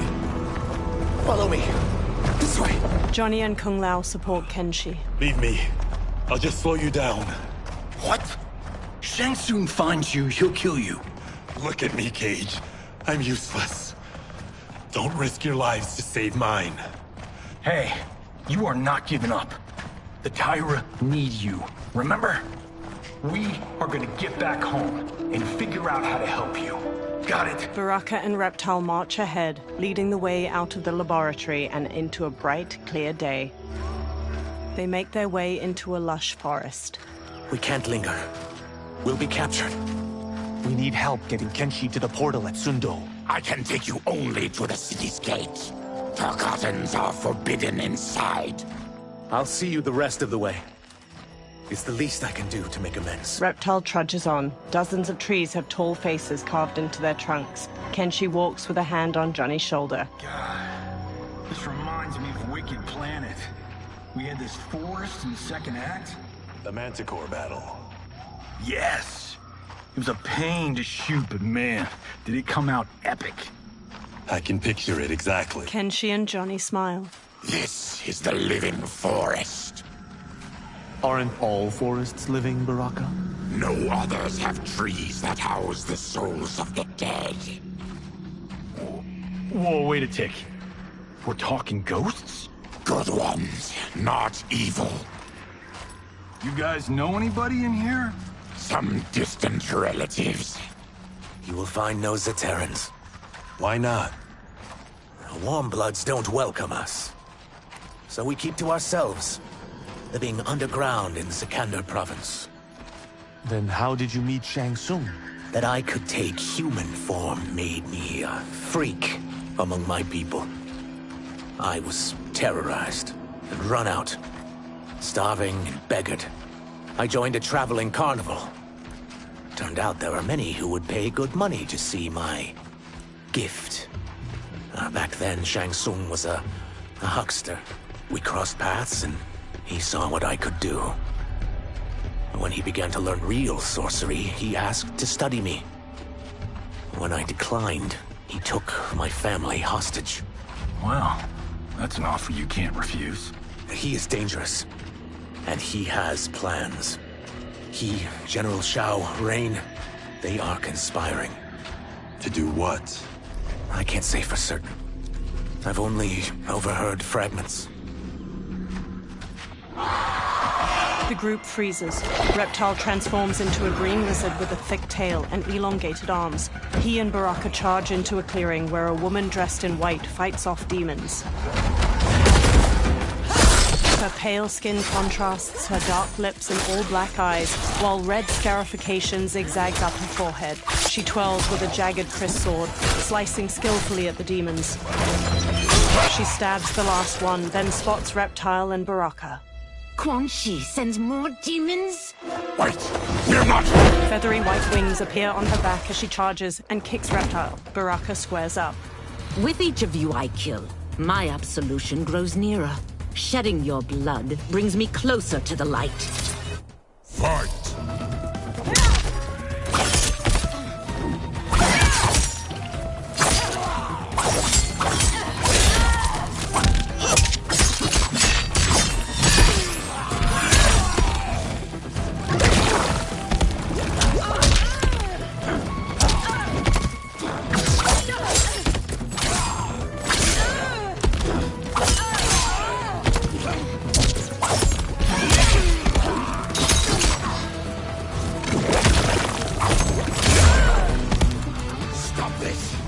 Killing me won't absolve your sins.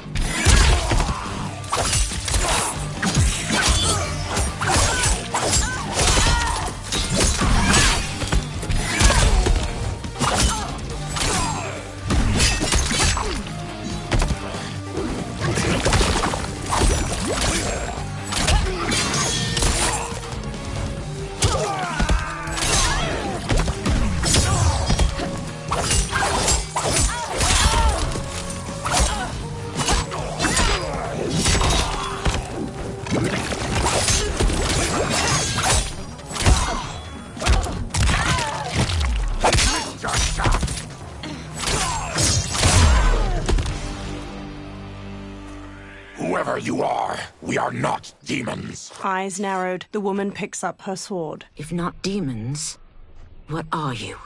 He's a Terran. I am a Denian. Or I was before my Tarkat affliction. Outworlders. Apologies.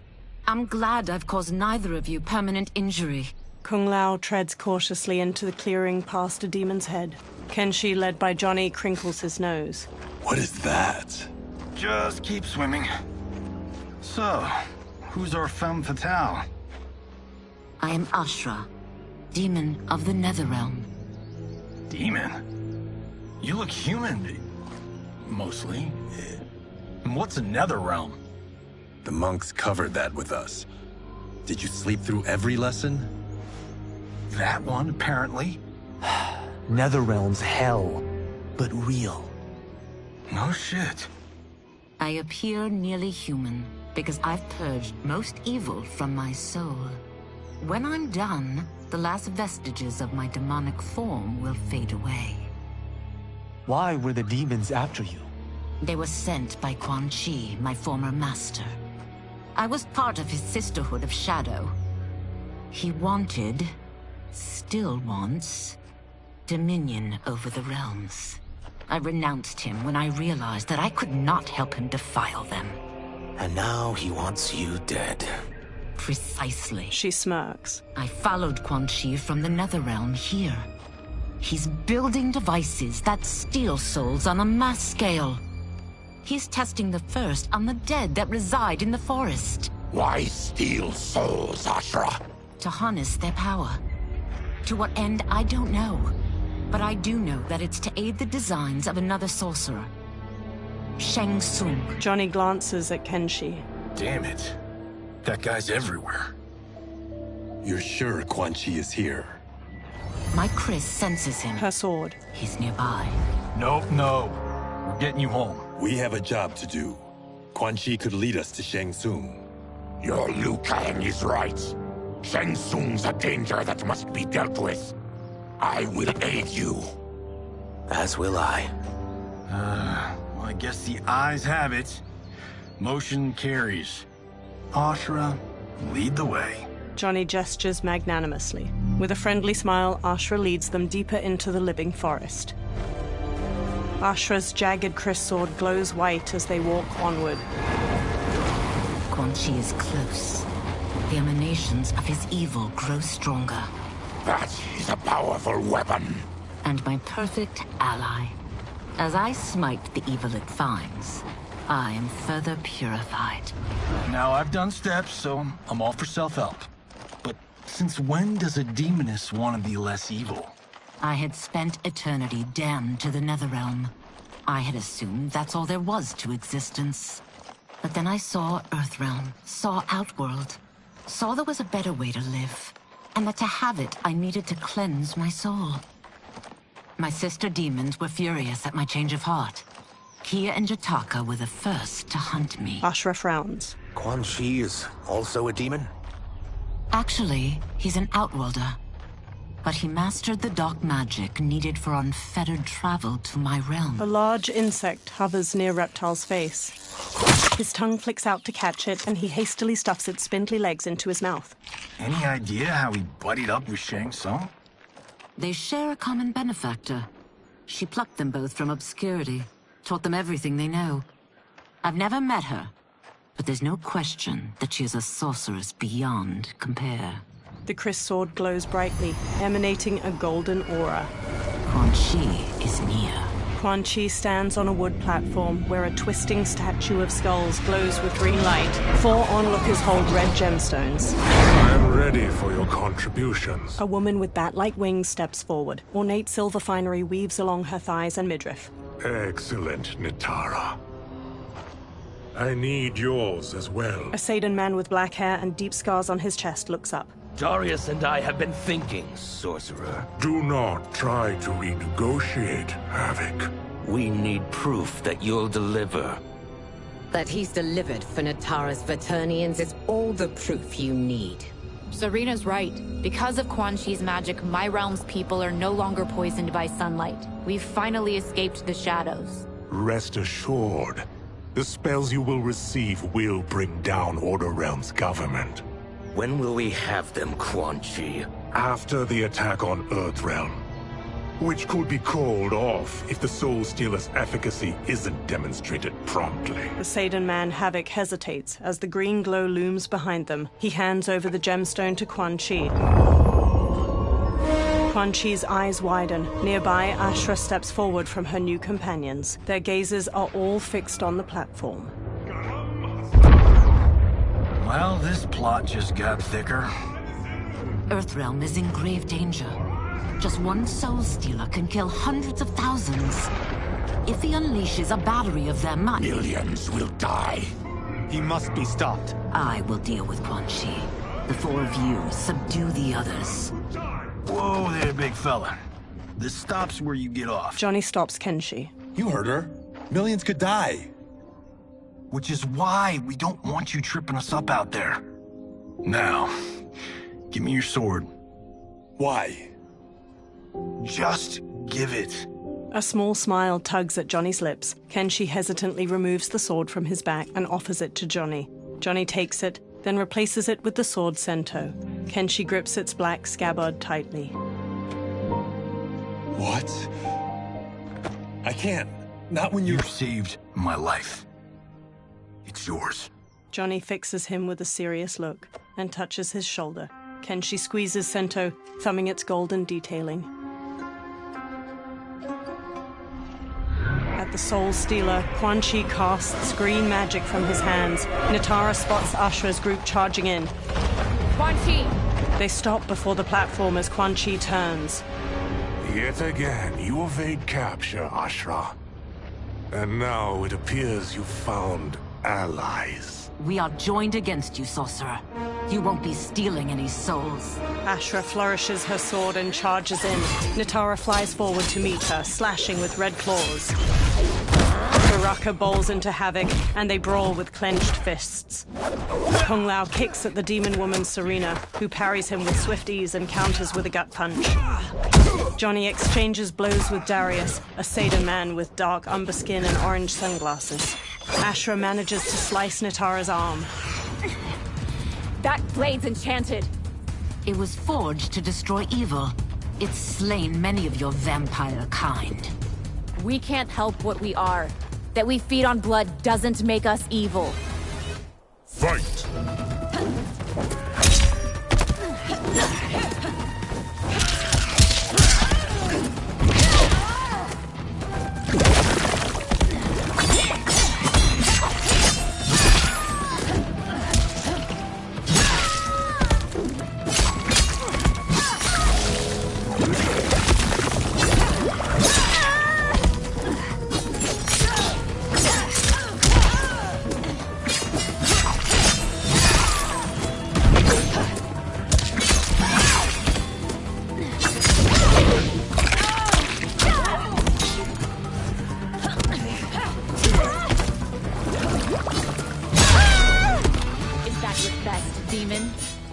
Much more.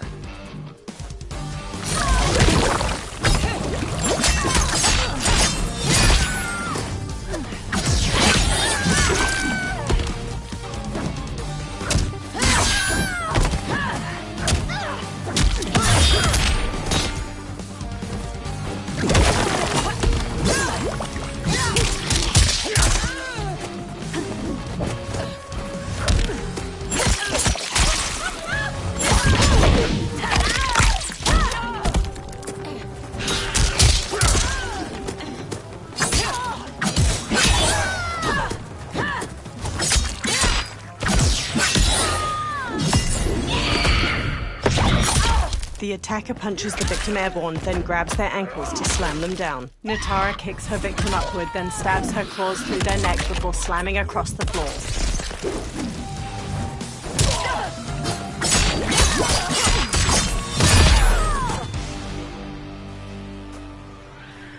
I am one step closer to redemption.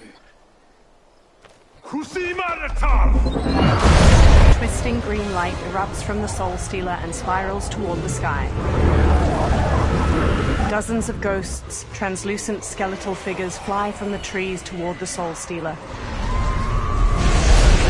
The ghosts swarm around the twisting light.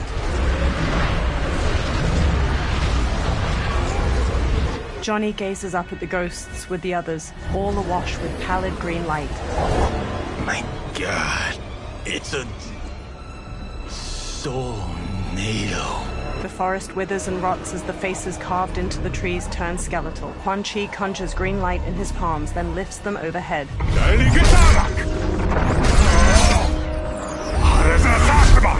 Teeth gritted, Quan Chi thrusts his hands to the Soul Stealer and channels green magic into the Soul Nado. Strands of light from the Soul Nado coalesce into a humanoid form wearing a red and black cloak over corpse gray skin. The humanoid stretches his jaw open, then collects himself and stares out at everyone with glowing green eyes.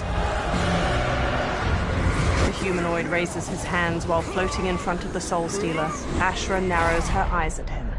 What dark magic is this? We are Ermac, a collection of souls bound by Quan Chi's magic. We live to obey his commands. Kill them. Ermac throws bolts of green energy at Johnny, Kung Lao, and Ashra, knocking them to the ground. Ermac telekinetically raises Baraka into the air as the Tarkatan charges, then throws him away. Reptile tackles Ermac to the ground, but Ermac frees himself and blasts Reptile back with an energy bolt. He yanks Ashra toward him, then jabs her face before launching her through the air to the ground. Quan Chi must succeed if I'm to liberate Order Realm. I'll not let him fail. Killing one realm to free another is a heinous proposition. One I won't let you fulfill. Fight.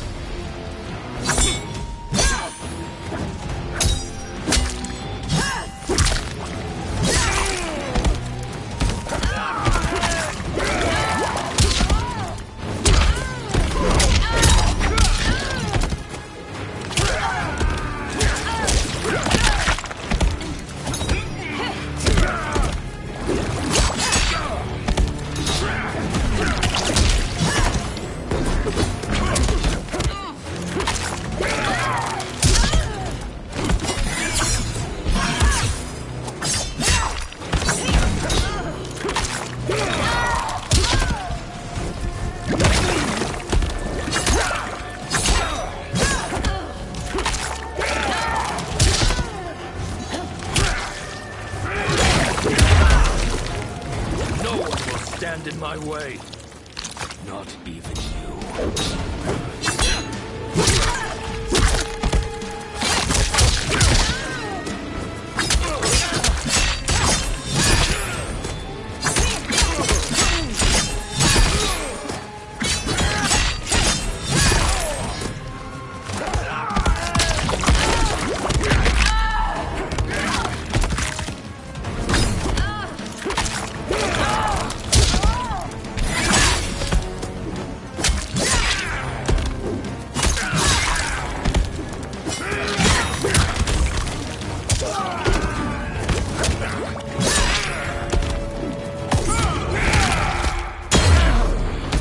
That you aid Quan Chi speaks volumes about you.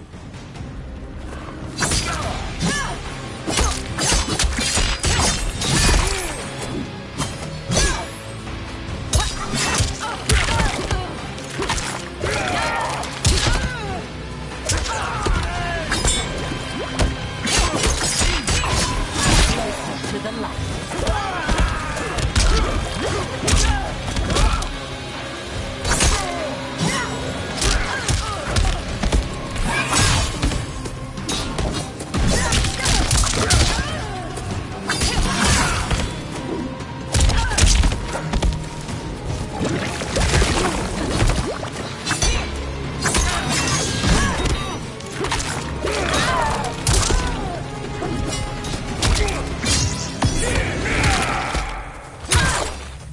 Darius jabs the victim's jaw, then stomps on their knee to shatter their femur and shin. Harvick headbutts the victim to the floor, then pummels them. His own fists break apart into jagged, stabbing bone. Of all the evil she faced, Ashra had never faced any as chaotic as Harvick's as her rematch. Killing one realm to free another is a heinous proposition. One I won't let you fulfill. Fight!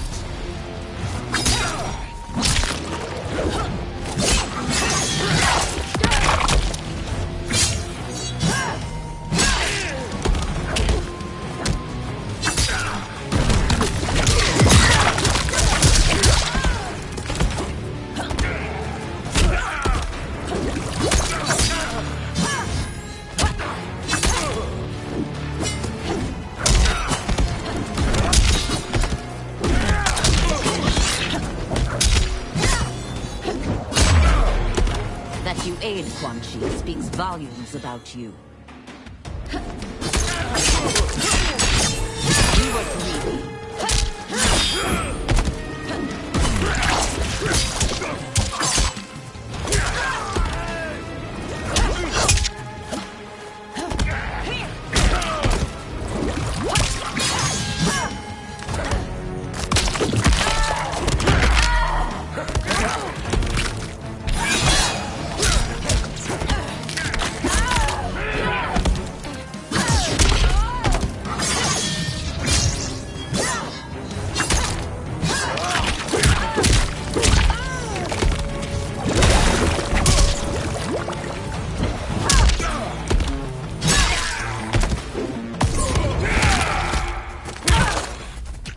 furious jabs the victim's jaw, then stomps on their knee to shatter their femur and shin. Harvick headbutts the victim to the floor, then pummels them. His own fists break apart into jagged, stabbing bone.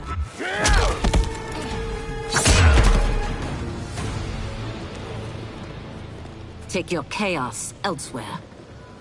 Ashra hacks through Quan Chi's flaming skull with her kiss. I always feared you would be trouble, Ashra. You are not compliant like your sisters. And now they're dead by my hand because you sent them against me. I'll never forgive you for that, Quan Chi. Fight.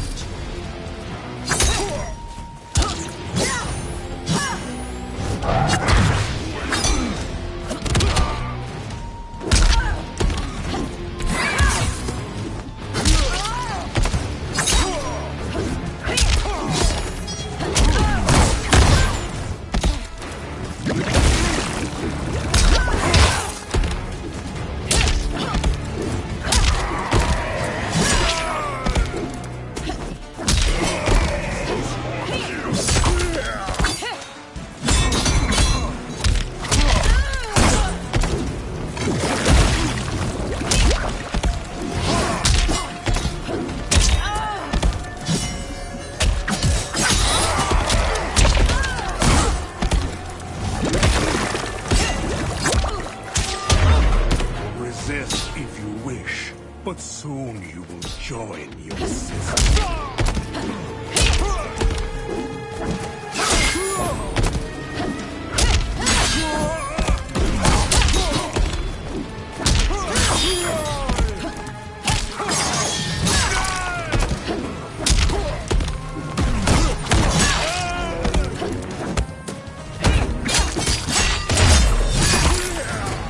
This has been a long time coming, sorcerer.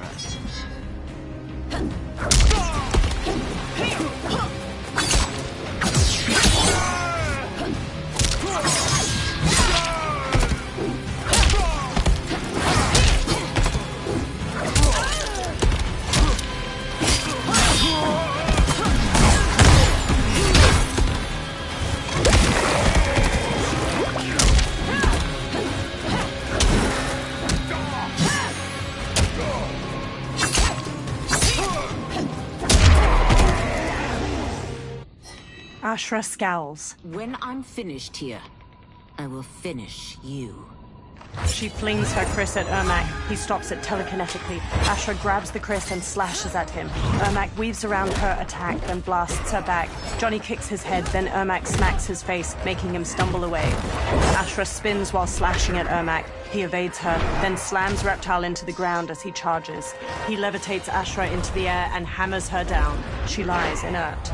Ermac throws a fallen log at Reptile and Baraka, then floats Johnny up and slams him into the dirt. He raises Johnny again and flings him away. Johnny goes still. Kenshi raises Sento, face hard. I can't let them die. He charges Ermac. Ermac launches him away. Sento pierces the ground. Kenshi gradually sits up. He frantically feels around the ground. Dim lighting reflects on Sento's sleek blade. What? Who is that? Your ancestors. Come to us. Kenshi crawls to Sento. He clutches the sword's hilt, then lifts it as he stands. In this, your time of need, the terror will not fail. Blue light shines from Kenshi's eyes and bleeds out past his blindfold. He sees Ermac speed through the air to him. He dances around Ermac's punches, then runs Sento through his chest. Blue light flares from Ermac's eyes and mouth and starts to get sucked into the blade. Then he blasts Kenshi away. He tosses rocks at Kenshi, but Sento floats in the air and deflects each of them. Kenshi gently takes the hilt. It siphoned his souls. It now has his power. Ashra runs over. That was unexpected. You're telling me. Shall we finish this? Let's. Ashra and Kenshi face Ermac with the Chris and Sento at the ready. This fight's not over. I'll defeat all of Quan Chi's minions. We are many. You are one. We will destroy you. Fight.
Resistance is never pointless.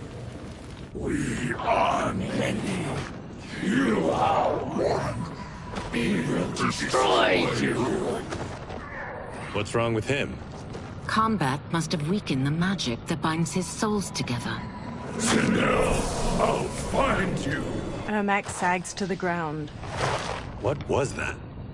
Watch him. I'll shut down the Soul Stealer. Ashra dashes to the Soul Stealer. She plunges her kris into its red gem, making it split. Quan Chi raises a hand to her. The gemstone splits and releases energy that launches Ashra away. The ghosts pour out of the Soul Stealer. One flies to Quan Chi and grabs his head. The ghost sucks blue energy from his face, turning his skin ash white, then vanishes. Quan Chi staggers back before collapsing. Ashra regards Quan Chi's motionless body, then strides to him. Since that didn't kill you, I will. No, Ashra! He's too dangerous to let live. Liu Kang needs to question him. He knows Shang Tsung's plans. Ashra lowers her kris. Very well. Well, clearly I underpaid for that. Did you know what it could do? The legends never mentioned mystical powers. The souls of my ancestors live within it. They intend to guide me. Just don't forget who gave it to you, Takahashi. I won't, Cage. Now, let's get him to Earthrealm. They all look at Quan Chi. I know home's here for you, Baraka. Let's size off, Ashra. You can come with if you want. I'm sure Liu Kang will welcome you. I've never had a home. That would be wonderful. Snow falls around the ruins of an immense stone fortress nestled among tall mountains. Shang Tsung waves his hands around on the top of the fortress and conjures a portal made of fiery light. The benefactor emerges from it. Report, Shang Tsung. The Soul Stealers are under construction. Quan Chi tests the final components as we speak.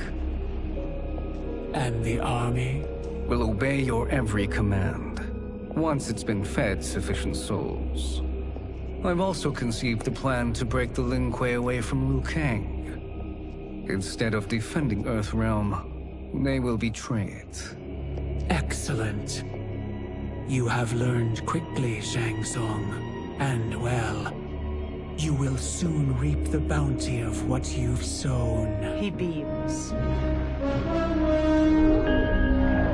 Moonlight falls over the rooftops of Sundo. Reptile leaps from one roof to another. He looks down at a massive festival of Outworlders in the streets below, each wearing brightly colored clothes. Paper lanterns hang from strings over them. Reptile dashes along the rooftops, following General Shao as he moves through the crowd. Reptile leaps to another rooftop, changing into his lizard form as he goes. He bounds through the air to a different roof. He scurries up to its sloping apex, then shapeshifts back into his human form. Reptile steps across the roof, then stops and looks out at the hundreds of people gathered around a massive 2-story wooden building, its sides open and the people inside visible. Long strings of different colored paper lanterns hang over the ground and a group of performers move a large dragon prop around in a dance. Kitana and Melina stand on the bottom floor of the massive building, each in full regalia. Tanya and numerous others in lavish clothes stand among them. Kitana smiles and waves to the festival outside. Li Mei steps to General Shao and walks with him. Who are these Earthrealmers we're looking for? You have their descriptions. You can at least tell me why they're here. What they've done. State secrets. Not for your ears. He strides away through the bustling street. Melina and Kitana smile and wave to the people. Melina beckons Tanya. Yes, Princess. Fetch us water, please. Tanya smirks. As you wish. Melina smiles warmly as Tanya leaves. Careful, sister. Entanglements with Ungadi are forbidden. You know their vows. Who told you? No one. I have eyes. As do the snakes at court who would cheer your downfall. The Ungadi's rules are ridiculous. And you can change them when you are Empress. For now, you cannot jeopardize your ascension. Melina stomps off. Quan Chi sits in an alley behind one of the crowded streets. Johnny puts a big hat on him near Ashra, Kenshi, and Kung Lao. Night-night, sweet Prince of Darkness. They all wear festival costumes. Oh, perfect. You'll fit right in. You couldn't steal a more functional hat. What? It hides your face. And honestly, it suits you. Ashra gives him a questioning look. I still don't know about this. Carrying him around will attract unwanted attention. Look at it out there. It's like Mardi Gras. People will think you just party too hard. Reptile jumps down to them from a rooftop. What's the word? Go toward the stage, then right to the portal gate. But there are soldiers and constables everywhere. Are you sure these are enough? One person spots us, and we are dead. That's why I'll create a diversion. They're out for you too, Syzoth. To catch me, they must see. Reptile turns invisible. Damn. You didn't tell me you could go full Predator. Kenshi and Ashra lead Kung Lao and Johnny as they carry a listless Quan Chi through the immense crowd of festival goers. People glance at them. Ashra catches her hat as it slips off, then readjusts it. 4 guards eye them from across the street. We can use that diversion. A string of paper lanterns overhead bursts into flames. Good work, Syzoth. They carry on. The surrounding festival goers flee. Kitana looks out at the chaos in the streets. Tanya grabs at her arm. Come, Princess. Unhand me. I'm going nowhere. More paper lanterns explode near General Shao and a row of soldiers. Douse the fires! Find who set them! Stand down, General. This is my problem, not the military's. Li Mei spots Reptile on a rooftop. Look. Syzoth. You know him? Who is he? Unimportant, but it means the Earthrealmers are here. Reiko. Reiko rushes over, then looks at Reptile. He and Li Mei hurry through the crowd toward him as he sprints away. Li Mei and Reiko pursue Reptile while he jumps to another building's roof. They pause. Reiko fixes him with his gaze, then throws a shuriken, striking his hand and making him fall to the ground. Reptile clutches his hand and flees, partially invisible. Li Mei and Reiko examine green blood trailing away. I'll get him. She runs off. Reiko pauses, then hurries after her. Kenshi looks around while leading the others with Ashra. He spots Li Mei and Reiko in the distance, following the blood trail. Syzoth! Kenshi shoves his way through the crowd after them. Li Mei and Reiko run to a small bridge. Reptile turns visible on the other side of it. Green blood? You're Zaterran. How can you— There is much you don't know. Like what the General is truly up to. Surrender and I'll hear you out. I can't if you resist arrest. You arrest me, he'll execute me. That's not how I intend to die. Fight.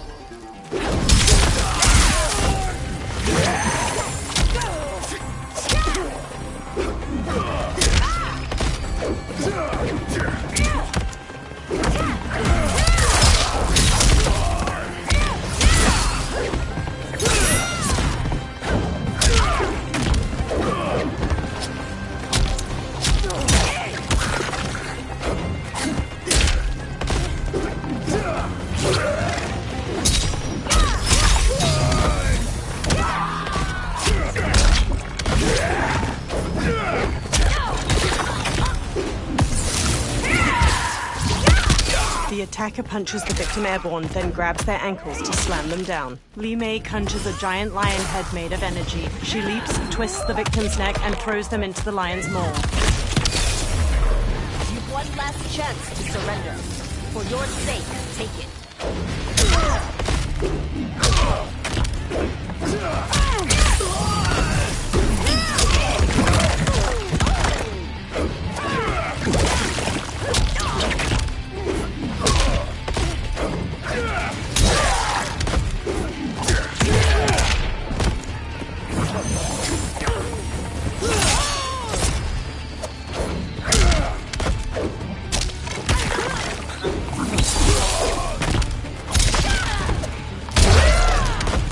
My quarrel's not with you. Let me pass.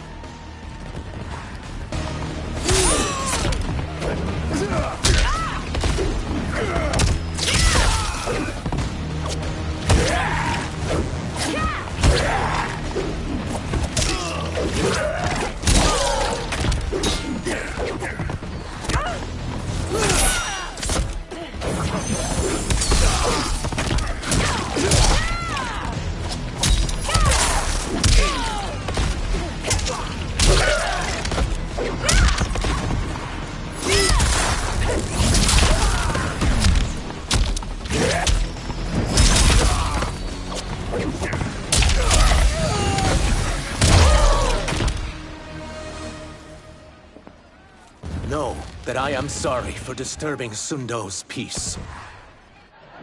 Kitana glowers. Ludicrous. Princess, no! You could be hurt! Kitana unfurls two fan blades and charges Reptile. He dances around her attacks, then punches at her. She dodges just as Tanya strikes at him with her three-quarter staff. He counters her swings, then kicks her away. Insurrection from a Zaterran? This is a day I never thought I'd see. You misread my intentions, Princess. Sadly, I've no time to explain them. Fight.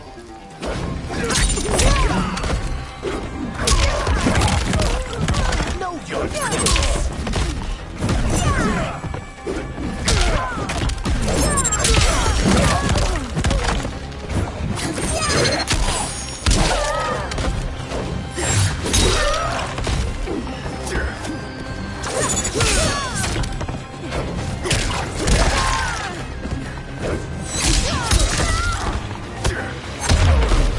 For one who claims not to be a rebel, you fight tenaciously.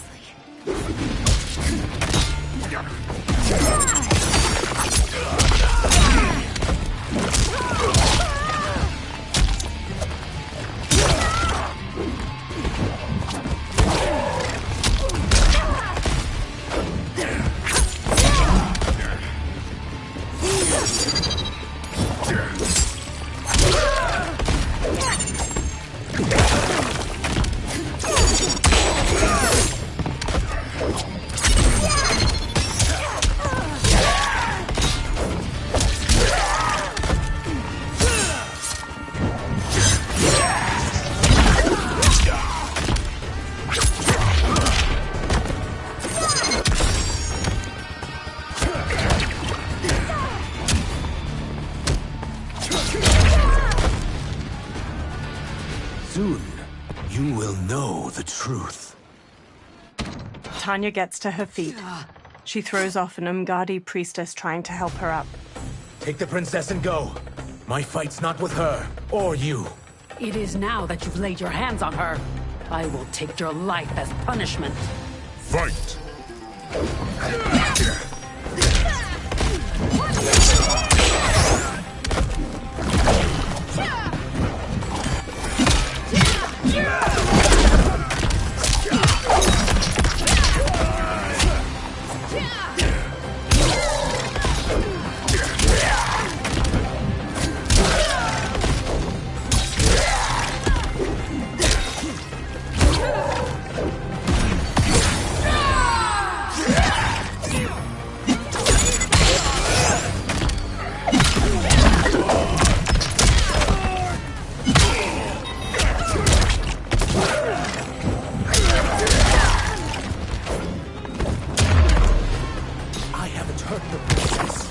This need not continue.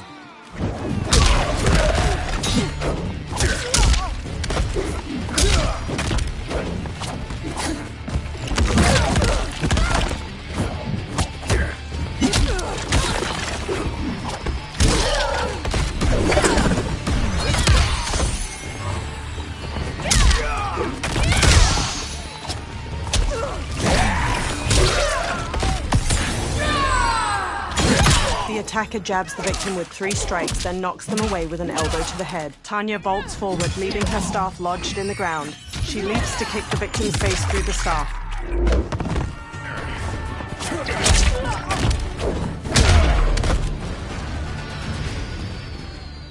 My sentence is suspended, Umgadi. General Shao advances with Goro and other soldiers. Found you. Johnny and Kung Lao let go of Quan Chi as he stirs. Kung Lao and Johnny swap looks, then shrug. They punch and kick Quan Chi until he collapses. General Shao rests his large axe on his shoulder as he paces over. Quan Chi staggers to his feet, then stumbles away. What about him? Worry only about the Earth Realmers. If this was one of my movies, we'd get saved by a plucky comic sidekick. Reptile and Kenshi zipline across a rope leading from one roof to another. They land by them. If we die today, we die together. Not comic, but definitely plucky. Johnny sidekicks Goro, then Goro grabs his arm. Ashra parries the swords of several soldiers and counters. General Shao brings his axe crashing down on Reptile. He dodges, then shifts into his lizard form and bashes Shao away. It's unlike Shang Tsung to leave loose ends. Now that I'm free of him, I'll reveal your conspiracy to all of Outworld. You'll do nothing of the kind. Dead men tell no tales. Fight.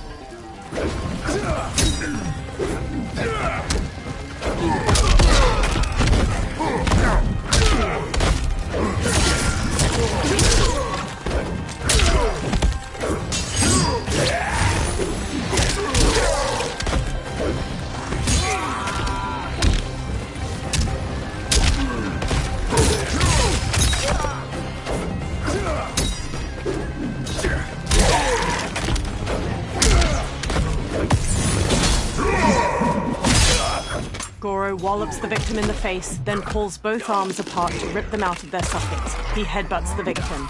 General Shao's axe bashes the victim into the air. He leaps and slams the axe to cleave their ribs apart, then dives to stomp them.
You won't silence me, General.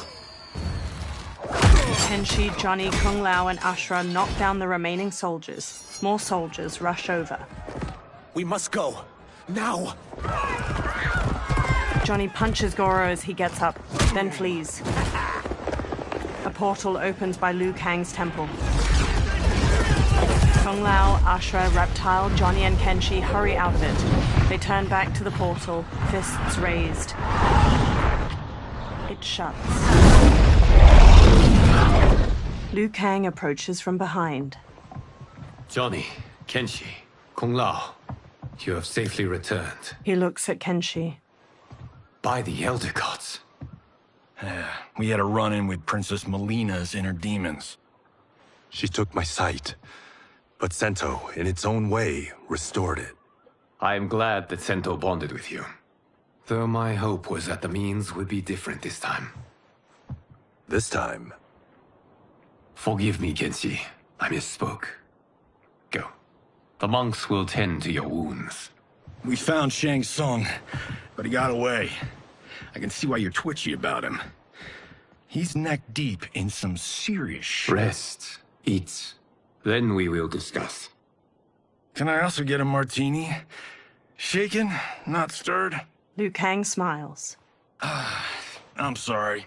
Meet the newest members of the Earthrealm players. We wouldn't have made it back without them. Astra and Syzos. You know us? As Earthrealm's protector, there is much I know. Do you also know of my former master, Quan Chi? He colludes with Shang Tsung. A new deadly alliance? Come, all of you. You must tell me all you know. Liu Kang leads Reptile and Ashra away. Johnny stands alone. He bows his head. Well, so much for that martini. He walks after them. Liu Kang and Garrus pace around Liu Kang's brazier in the ornate wooden... Resume. Cross button. Chapters. Main menu. Cross button confirm. Up and down. Navigate.